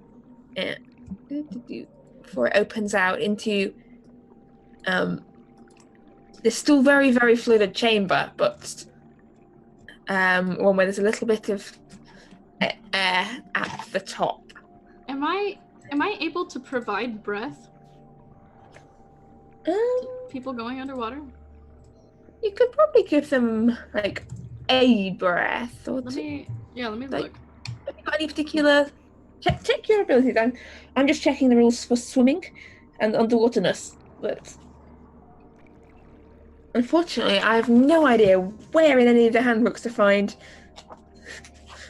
how long you can hold your breath. I've seen it written down somewhere. It's something with your con, and it's like, I'll have it for you in just a second. I think. I've definitely, I've seen it. I've read it before. Is it underwater combat? No? It's under Oh, it's not drowning, under- actually. That's ominous. I was looking at swimming. I should have really thought one step ahead here. Oh, jeez. I was being After hopeful by 1 looking at- plus con bonus minutes of holding your breath underwater, you fall unconscious. So your hit points Okay, fall you- to 0, and you can then survive for a number of rounds equal to your Constitution modifier. So, Oh, you're probably all right then. I mean, it's only 50 yeah. feet. That's And a pretty thermal swimming- distance. Swimming costs you an extra foot of speed, so it doesn't slow you down very much. So, No, and I mean it's. And those of you wearing, well, Chrysara's got armor on, but at least Torvald doesn't have to worry about it. And... I know you've not got armor. Mm-mm. So yeah, you've not got any armor slowing you down. You've just got a mole to drag behind you. But yeah, you. It's a distance that's definitely swimmable if you hold your breath. Amalia, how long can you hold your breath? I don't think it's too far. I think based on what I've read, I can't like just give indefinite breath, but I think I could give like one breath because I don't have to breathe, but I could take in like a suck of air and be able to give it out. Amalia says, I'm not bad at swimming. And I'm tougher than I look, you know. I know. All right, Swill. Just hold on to Just my. straight on. Just hold on to me, and I guess. What? I can't swim if I'm holding on to you. Just hold on with one arm. You also can't see where we're going. So how are you going to follow Well, me? is there anywhere else to go? Like, I mean, I don't know. I haven't been in there. like, I'll follow the wall. What if there's a cave and you go the wrong way? Then I'm gonna have to swim after you. Fine. Just hold on. And I guess we'll follow. We'll jump in and go. So down through this this dark submerged tunnel, swimming forwards through the gloom.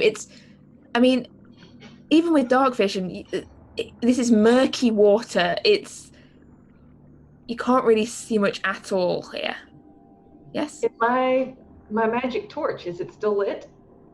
You can see the glow of this purple torch, but it's the murkiness of the water. It's like not spreading very far. It's sort of like when you've got a light in mist and you can see the light, but it's not showing much more than sort of this dirty, murky water around it. But as you swim forwards, you arrive at this chamber. It's still got about 15 feet of water and it's deeply flooded. There's a small pocket of air up at the ceiling. And you should all be able to see this now. Did I put you on the... Yes, I are on the right map. It's the... So Torvald will kind of head over towards this statue that he sees. Yeah, you can see this spider perched on a plinth. It's got these two like jet eyes, sort of cut jet, that have been embedded into the stone. It just... Does it look like anything's missing, or is it look intact? It looks intact. There's a few bits of weed and stuff growing on it, but looks an intact statue. Let's kind of check around the rest of the room and see if anything interesting. All right, make me an investigation check. Meanwhile, what are the rest of you up to? It's a 3. Really boring room.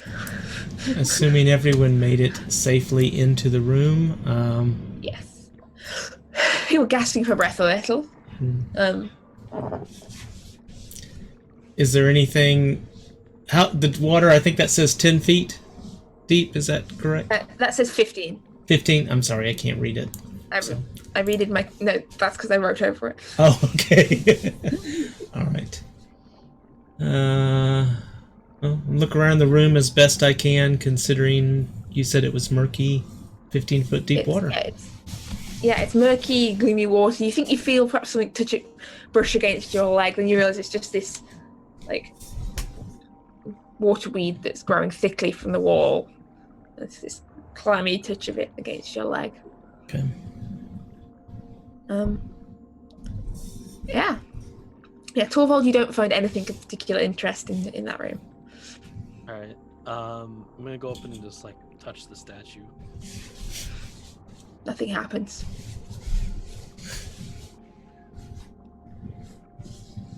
All right. Then I'll just kind of walk out, I guess.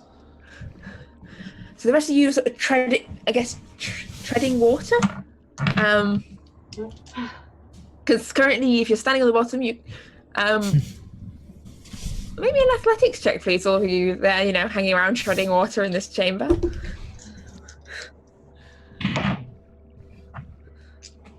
19. Okay, you're keeping up well. 14. Yeah, you managed to keep your head above the water. You're doing all right. Eira, you don't have to. No, you don't have to breathe.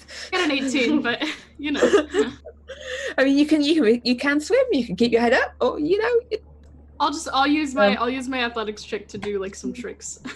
I'll do some synchronized swimming. Amalia's just about keeping her head above the water, but she seems to be managing all right. I'll help her if she needs it. She's probably doing about as well as you are. With you at her con modifier. All right. No sign of any archaeologists following you. Good. Promised. And this whole thing is sort of lit. I haven't got time to reshade the map, but it's lit purple by the glow of your torches. Everything is purple now. Nice. You can see the stairs heading upwards ahead of you.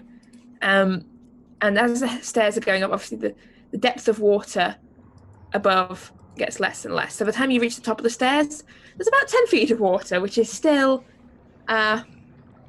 quite a lot. But there's a little bit of air at the top of this sort of smaller chamber off to one side. Resembles some of the chambers you'd seen previously in the upper reaches of the temple, where you've got sort of stone slabs sort of built into the walls, like table and bed sort of height and size, just carved out of the same stone as the temple itself. Guess I'll take a quick look around at the stonework and see if I see anything interesting. Maybe an investigation check at advantage, I think, because it's stonework. Ooh. Yay, and I believe that 18. Very nice stonework. Someone did a very good job carving this out. It has been carved out. Like, this is not a built building. This has been carved out of the rock itself. But so you just, if anyone could see Torvald, you just see. And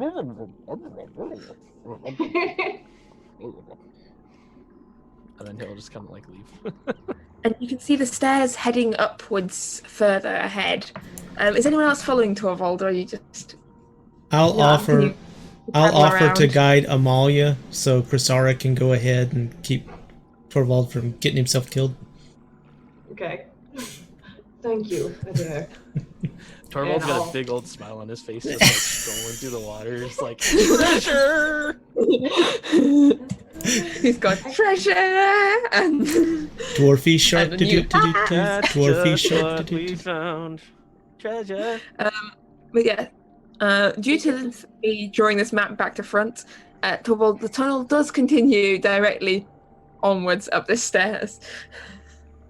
Alright. I did not think things entirely through when I drew this, so ignore that patch of darkness. Ira, were you going to go in front or? Yeah, because I think Adair would let you go in front. For you. That's fine. I'll go ahead. Torvald, as you follow this passage up and round, the water's getting shallower now. Now you're in about 5 feet of water. So, I think your starts to head's poke out.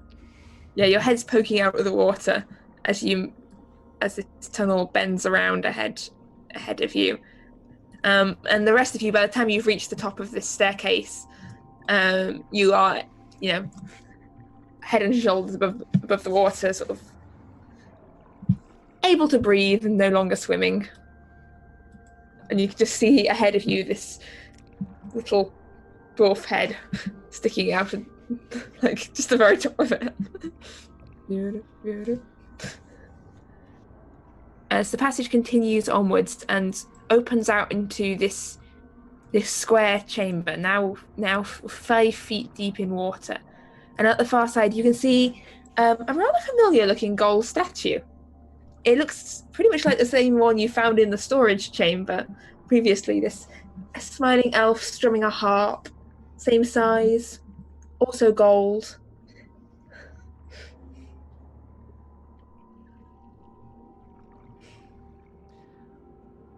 Torvald's gonna take a closer look and try to see if it's like the other one, if it seems more solid gold, or if it's this one looks to be actually made of gold.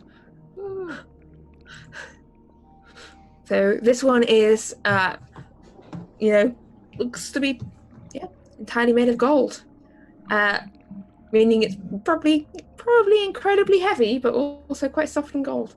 So Torvald's gonna like go up to it and just kind of like touch it and try to see if like I can judge how heavy it is.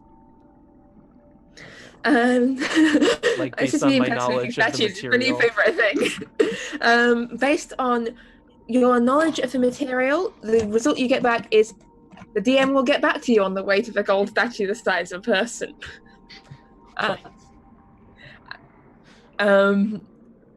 Yes.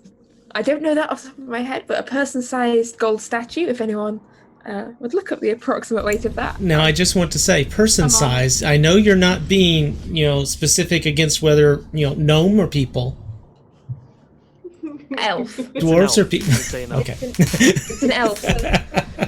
It's Well, an elf. it could still depict an elf and be gnome-sized. I'm just trying to make sure we have an understanding here.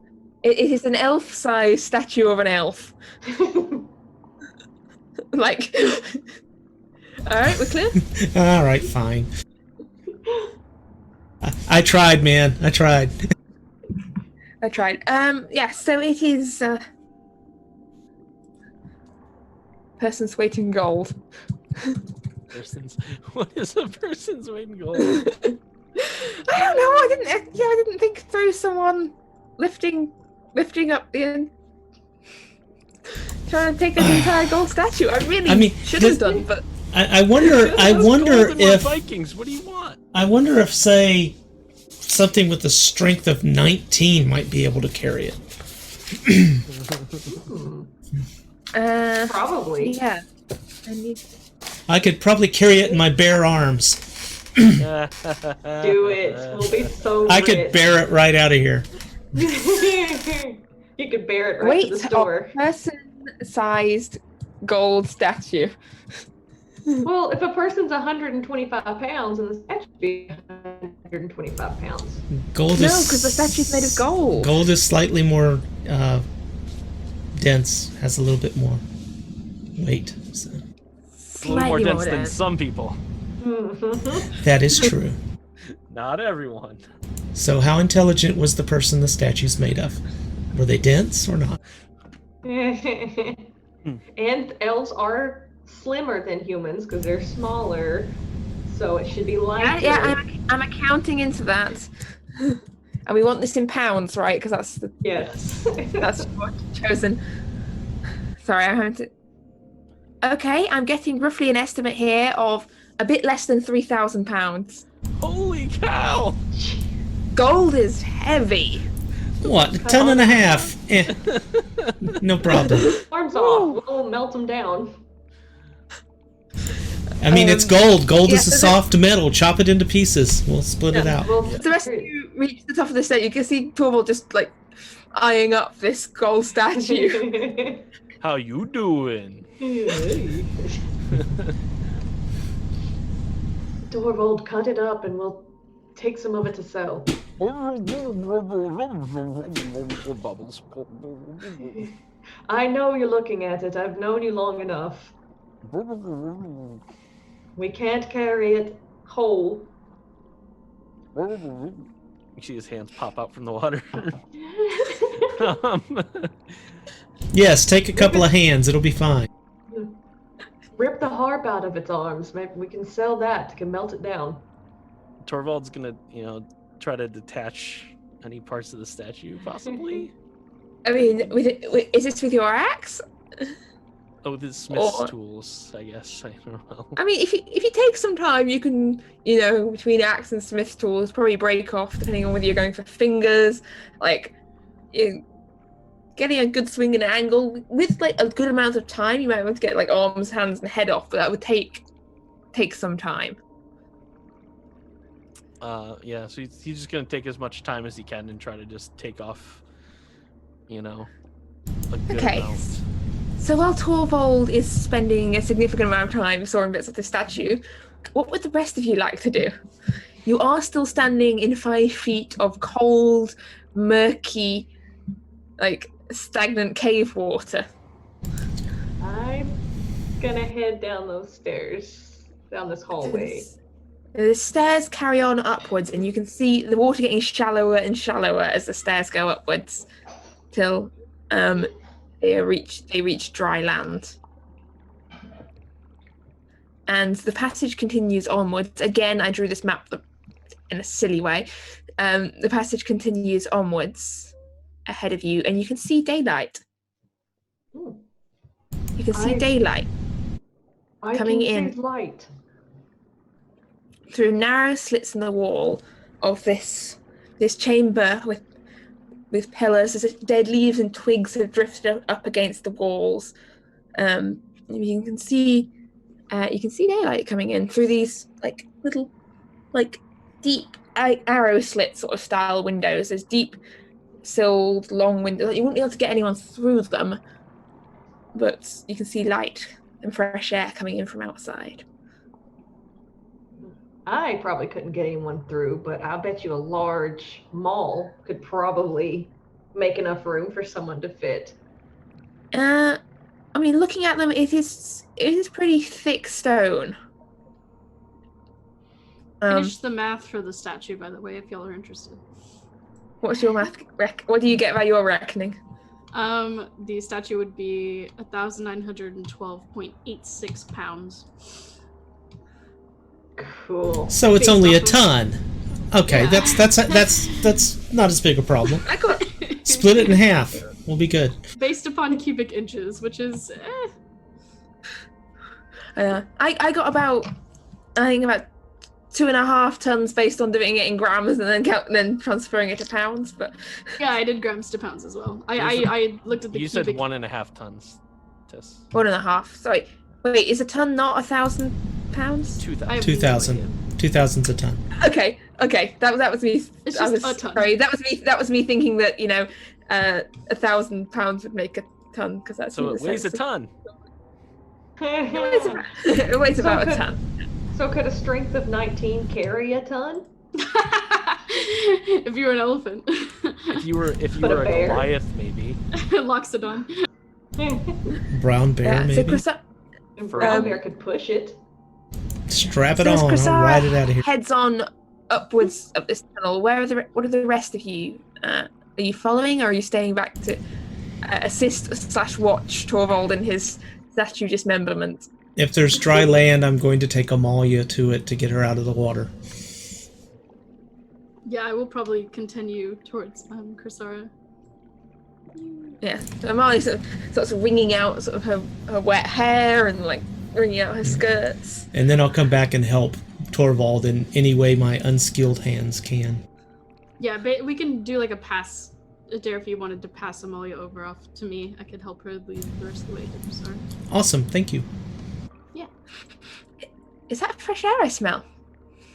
Yes, there's daylight. We must be on the surface or near it.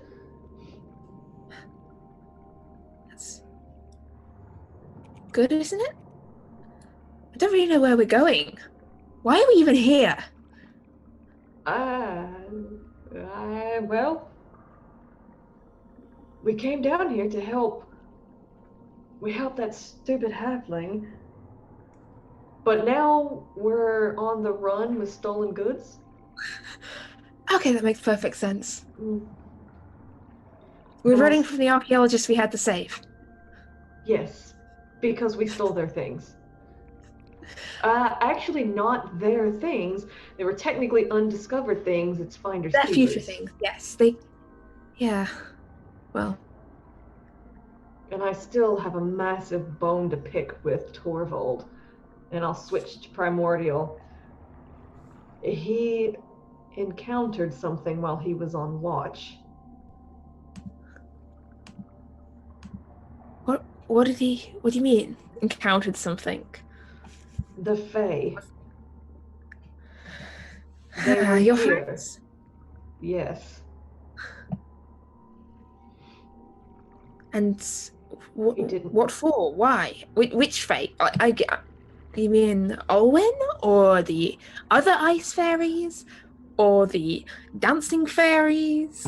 I Or think it was them, but I'll know more when I talk to Torvald, because he did not tell me this.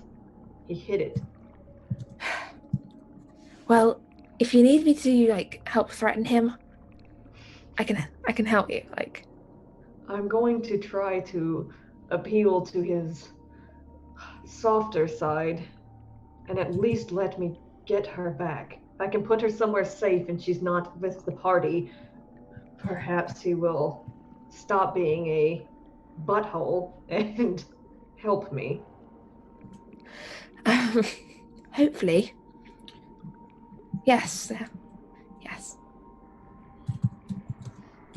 If not, I always have this nifty staff. Do you know what the staff does? No, what does it do? I can charm people with it. Oh, can you charm Torvald? If he doesn't help with willingly, probably I'm going to at least attempt and not. I don't want to hurt him. I mean, that kind of sounds slight. I mean, he did lie to me, and it is about my child. Adopted. So it doesn't. She's still my daughter. She's I'm not sure. She's a morally dubious Isfjell. I didn't say I liked her. She's still my daughter. Okay, she's still your daughter.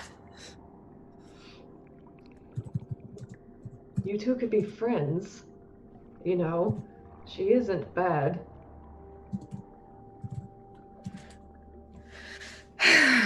Amali sort of sighs. So while Actaea and Torvald are working on the statue, and Chrysara and Amalia are having a family catch up in Primordial, which I already speak Primordial.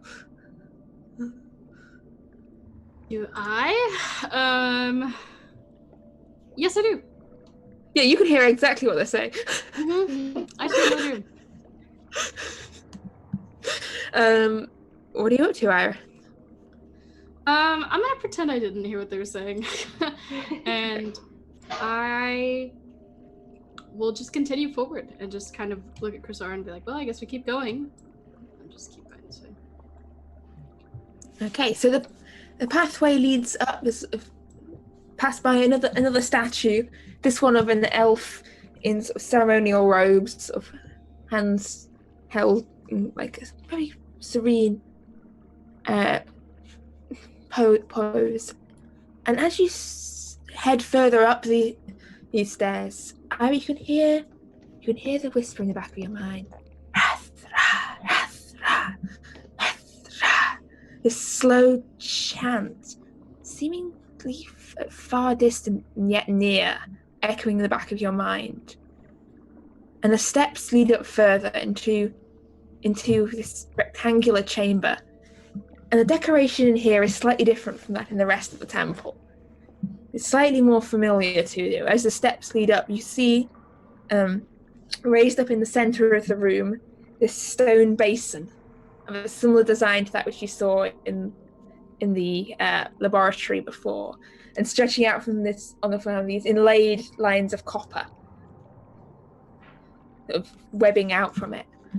And there's a set of steps leading up to a dais on the right-hand side. At the top of the dais, carved into the wall, almost looking like it's been a sort of an adaptation, perhaps, of a previous statue that's been recarved to change it up a bit. Arms spread, robes hanging loose, and the face, 2 eyes, and 3 long tendril tentacles snaking down from its mouth. As you see the form of an Illithid carved onto the wall, and the whispering is stronger in your mind now. As you hear, Hathrasya. And on the left-hand wall, you can see where someone seems to have made some extensions to this temple, carving through what had previously been this ornately carved wall on the left-hand side, and a slightly less even, more roughly hewn passage that slopes off to the left on the far wall from the Illithid. And the whispering is louder now, and you can still hear 2 whisperings in your mind. The chant, and underneath it, muffled and buried, so near, my daughter. Come. We will be united. we will be free. Our power unchained, and we will rise once more. Come, my child. Your work is nearly done.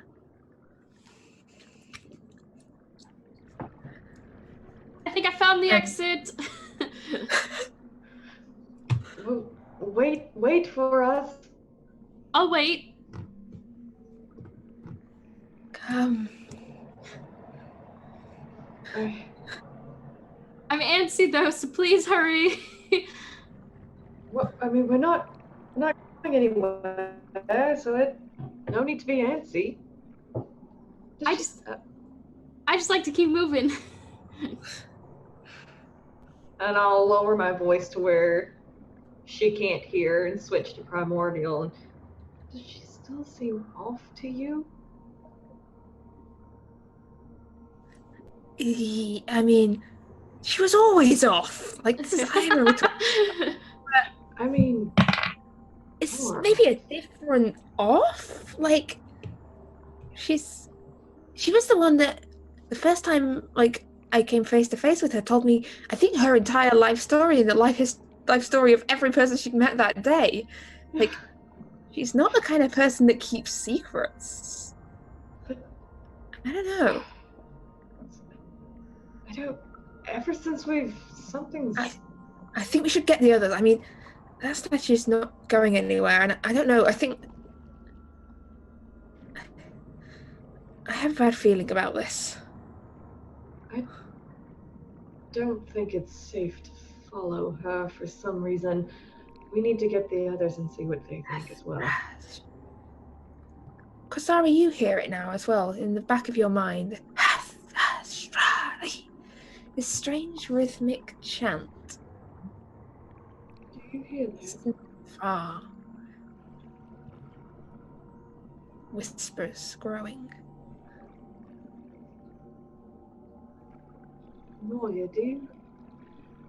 Yeah, I hear that. Yeah. And she... I think maybe... should we call the others? I mean, we can totally handle this. We don't obviously need their help, but also... Does it get louder? It is growing. It is getting louder. And Ira, you can hear this chanting growing in your mind, and it seems angry. It seems hostile, this chant. Did it get quieter? Krasara, the chant as you hear it now, it seems to grow louder. As you head to that end of the room, it seems to be growing louder and clearer. I went to the opposite end of where... Yeah. And it got louder? It got louder. Huh. And I'm gonna go over here. Oh, it's getting louder. This is... And I'm gonna holler at Torvald and Adair. You've managed to get a hand off Torvald and Adair. You've got a hand off this statue. I think you need to come here quickly and quietly. Torvald,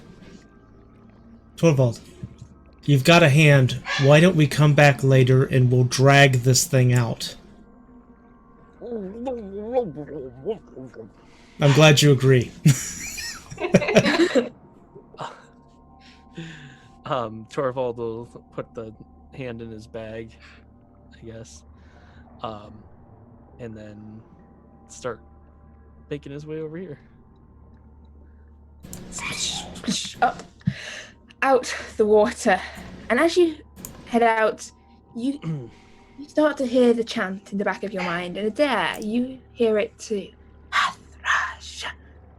And there is something strikingly familiar about this chant.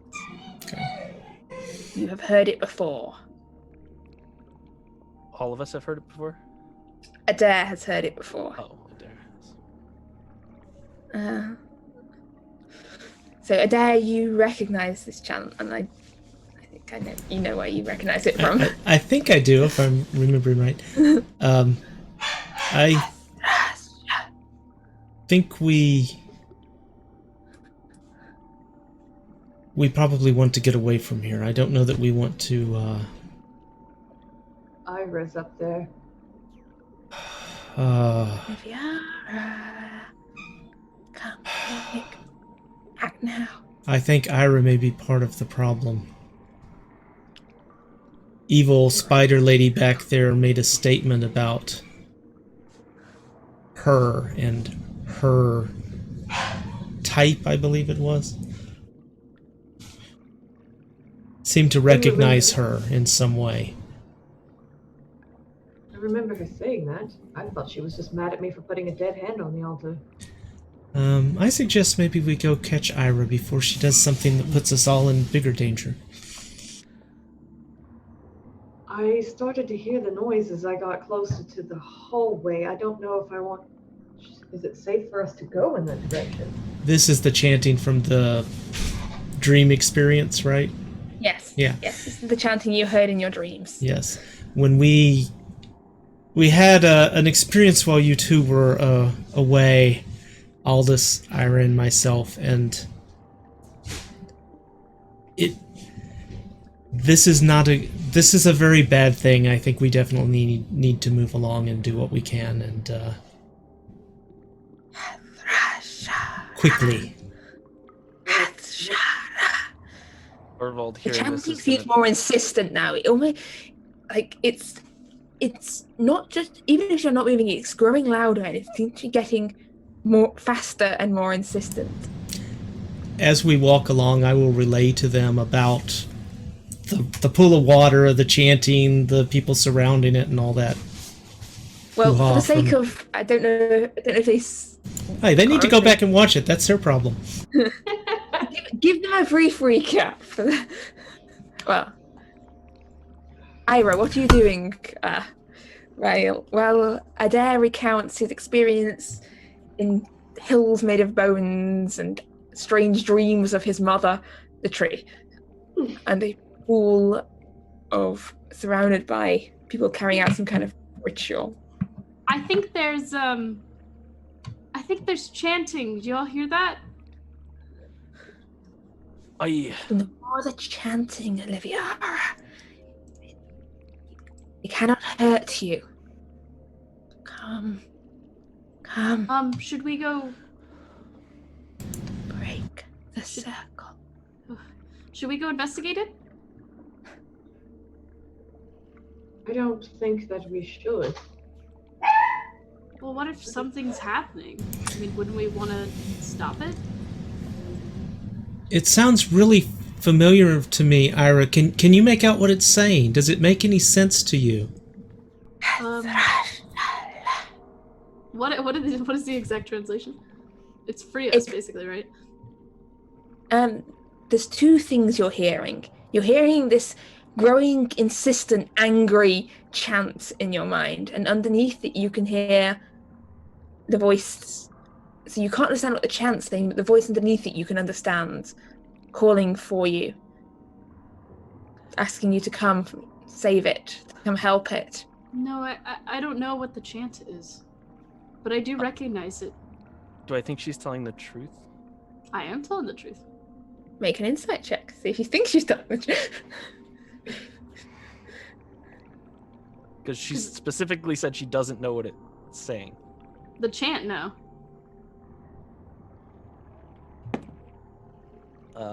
It's a dirty 20. She's telling the truth. She does not know what the chanting means. She's hiding something, though. She is definitely hiding something. Grr. What it is, you don't know, but she seems truthful. But it's. All right. We can go take a look at it. But before we go, let's make sure we're prepared. Are you going to lead the way? I can if you want me to. All right.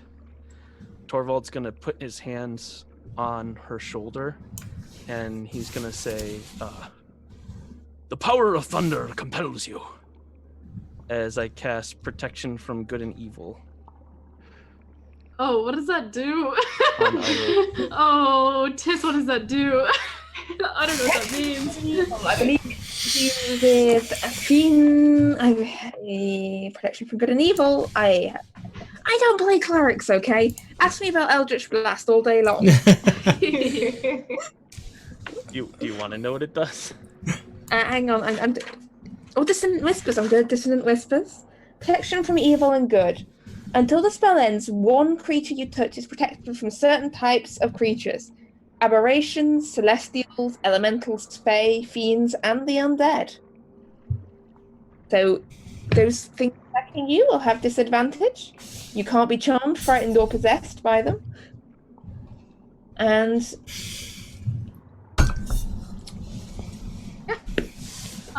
So what is that? Does that impact the brain inside of me at all? That's my next thought is... Supposed to expel it. I mean, I'd like you to make me, and this is particularly Viara, maybe a charisma intelligence. Your intelligence, maybe an intelligence saving throw to keep your hold on this body as you can feel. Because this is more than a mere possession. You are physically feel yourself being like this power, this magic trying to push you out of the body you in, out of this. You said an intelligence saving throw? Yes. 13. To try. 13. Lawful, what's your spell save DC? Because I think I'm going to use that as the threshold. You know what it is. 16. No. So, as Eira stands on the base of these steps, as you cast this spell on her, you watch as Eira slumps down to the ground and hits the steps with a thud. And there's this strange sort of squelching noise and a mouth that open wide, and you watch as something comes crawling like out of her mouth to you. Little paws and Oliviara. Let me just find your token. As Torvald, as you watch this happen, watch this. Hang on. Sorry, looking at the wrong one. Where have you gone? Watch this creature come crawling out of. May I present? Oliviara. Yes. Yes. Seeing this, Adair would want to attack it. If you're trying to attack, I'm going to carry on for now. We're into very strange mechanical territory here, but essentially you haven't got any weapons, Oliviara, but I'll let you for now. What are your stats here? Roll me your initiative, and I'll tell you what your dex is here. Okay, I got an 8. Okay. Let me just add a turn to the initiative order, as I think the shit is about to hit the fan. As I just 8 plus. Let me just. Where have you gone? Sorry. We're forever hampered by the fact that I can't actually use the alphabet. It is a big problem. You're up to a 10 there because you have a +2 on dex, and I will share with you in a moment what you essentially you have claws, and you can attempt to also look at any target within 10 feet and attempt to devour its intellect. Those are your 2 main attacks there. That sounds fantastic. You have a 40-foot move speed, and Adair, get you get an initiative. Do I get to respond to it? Or we Well, just doing what initiative? depends. Yeah, Okay. Yeah. I rolled a 12 on initiative, so if anybody else is...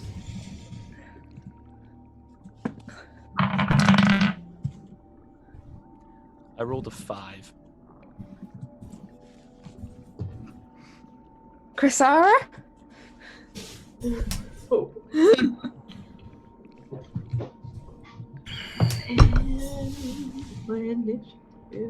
That's a 7. Okay, so Adair, you see this happen from where you're standing. You see as Ira's body hits the floor, you see as this creature comes crawling out. What would you like to do? I'm going to spit in my hand and throw it forward and cast an ice knife at it. Ew. Okay.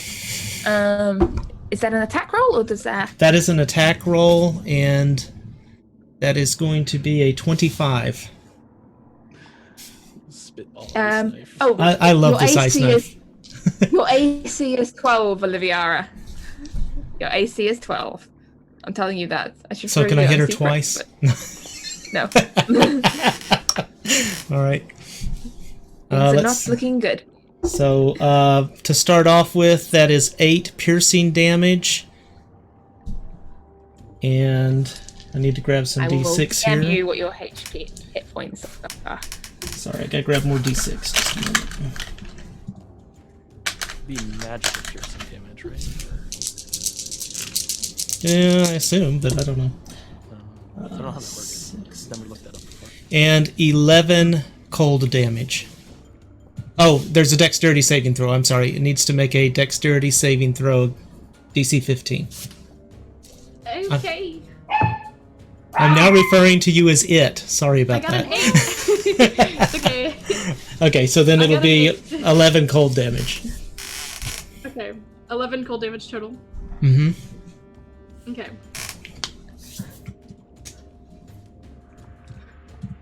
Okay. Is that everything, Adair?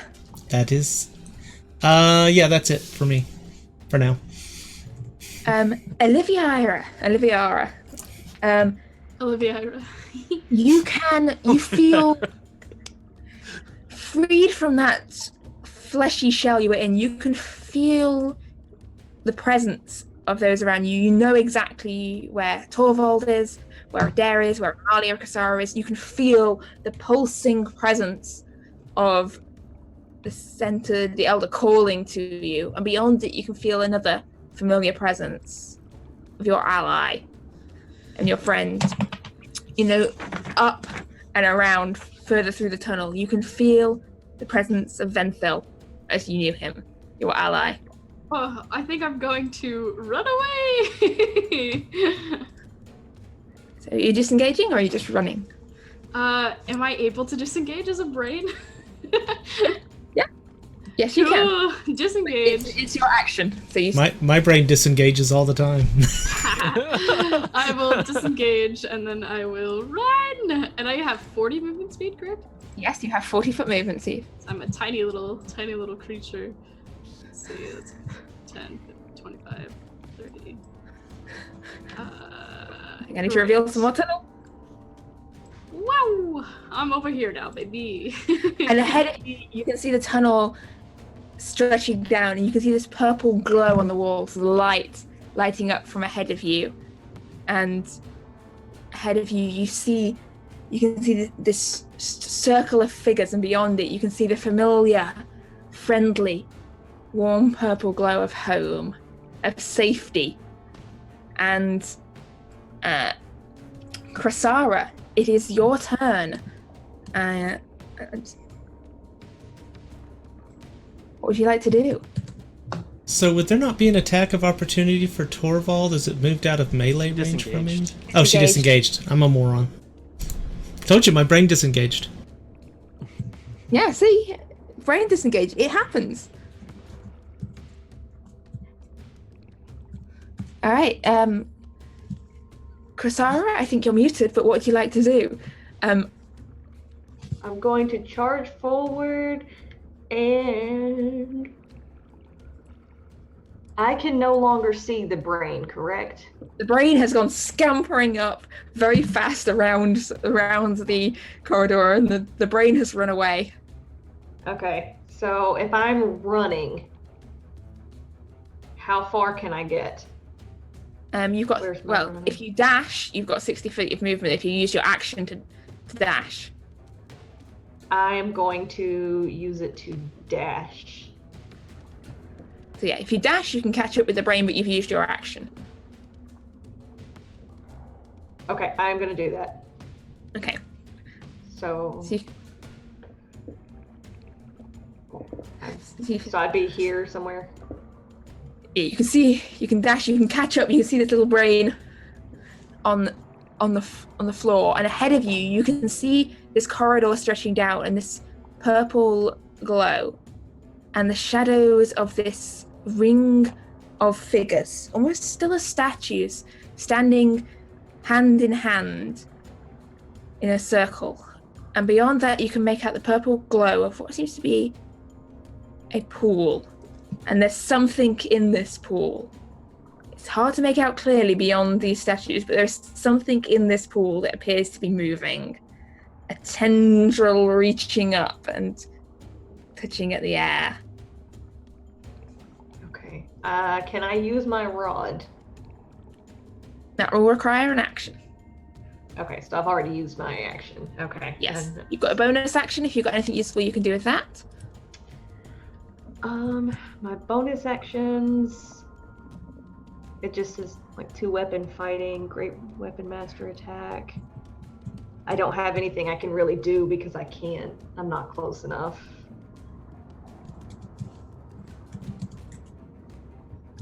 Yeah. Yeah. Okay. Torvald. Kristara has gone charging off after the fleeing brain. What would you like to do?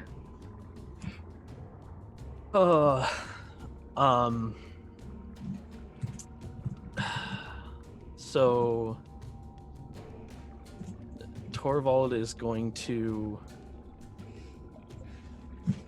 run after it. Come back here, he'll say, as he runs over here. And this is like the hardest decision I've ever had to make in D&D.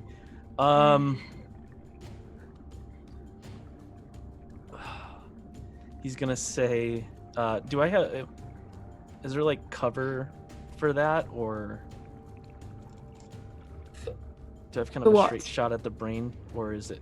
You can probably get a right angle to get a good shot at it. Yeah, you don't have to stand square in the middle of a square. You can, shufty and get an angle. Yeah. Jeez. Okay, so Torvald is going to reach out.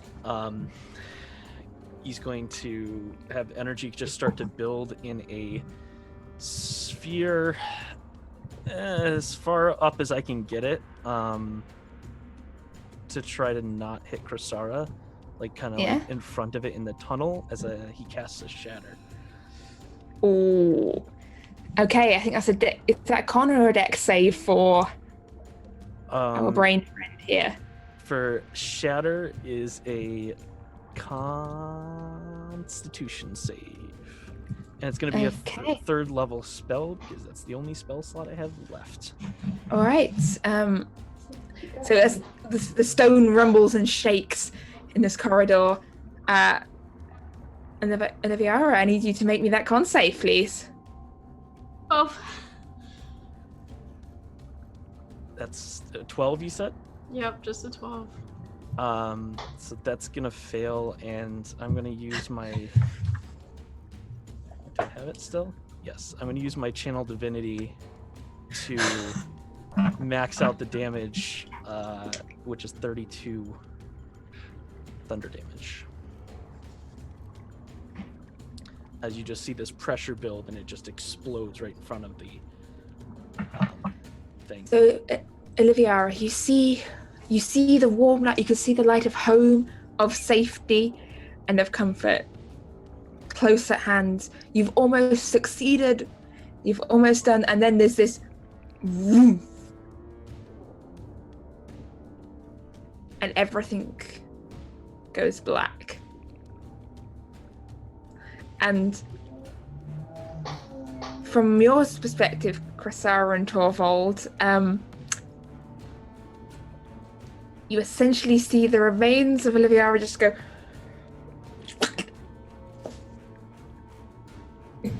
against the walls of the corridor. And as Oliviera is no more, as Eira's body lies slumped on the steps, as you see ahead of you this purple glow and these standing figures, you hear a voice say, calling out from beyond, going,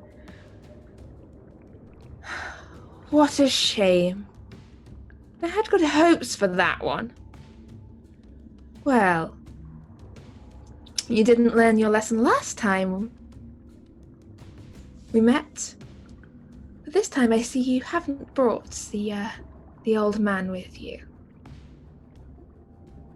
And I think we're going to leave it there. And we'll pick up next week, because I think there's a few little things we need to work out here. As both of you have killed Moira's character. What? Yeah. But no, don't worry. No, we didn't. Moira's character was already dead. This was an imposter. You could have saved me, but that's okay. We didn't know How that. could we have saved you? We saw your brain pop out of your head. I was just going to And make run you... away. Goodbye.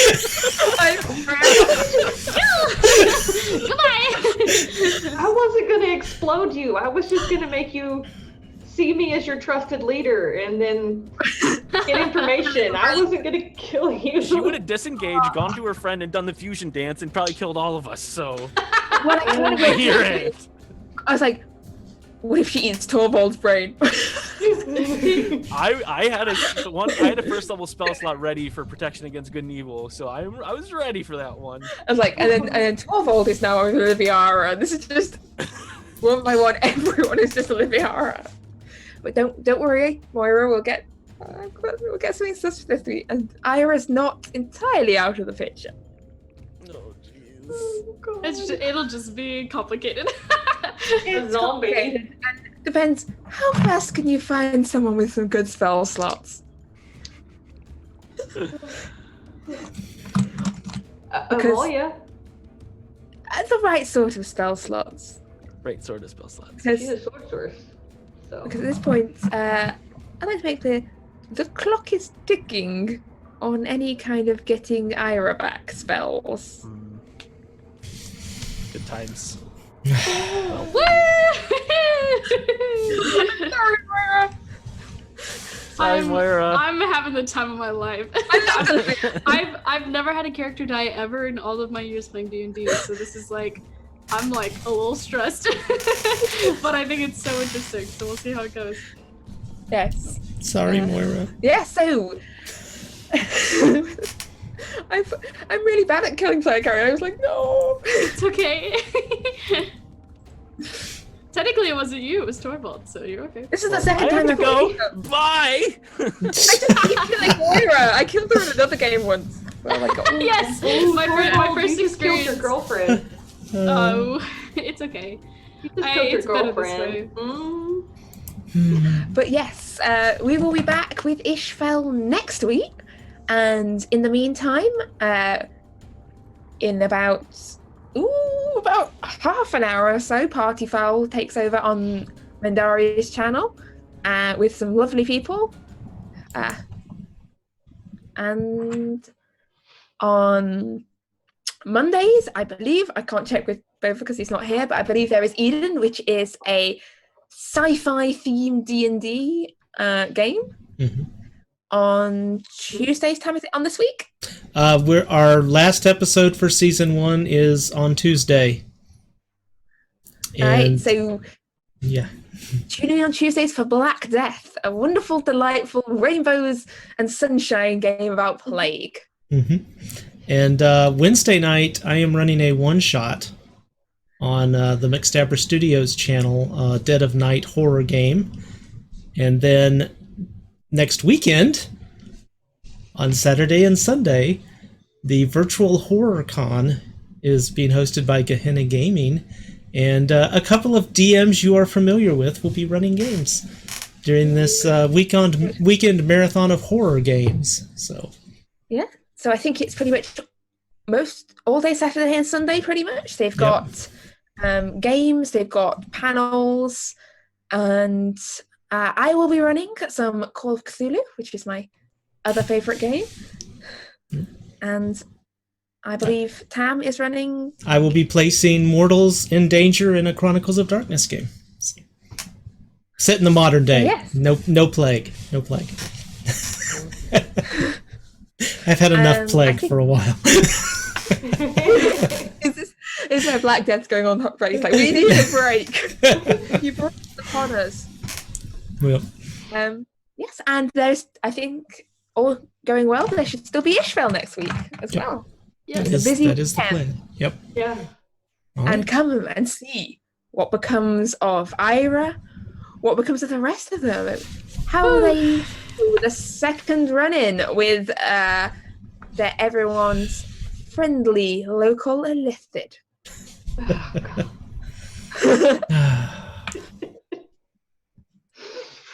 Happy times. All right. See you next week. Bye, everybody.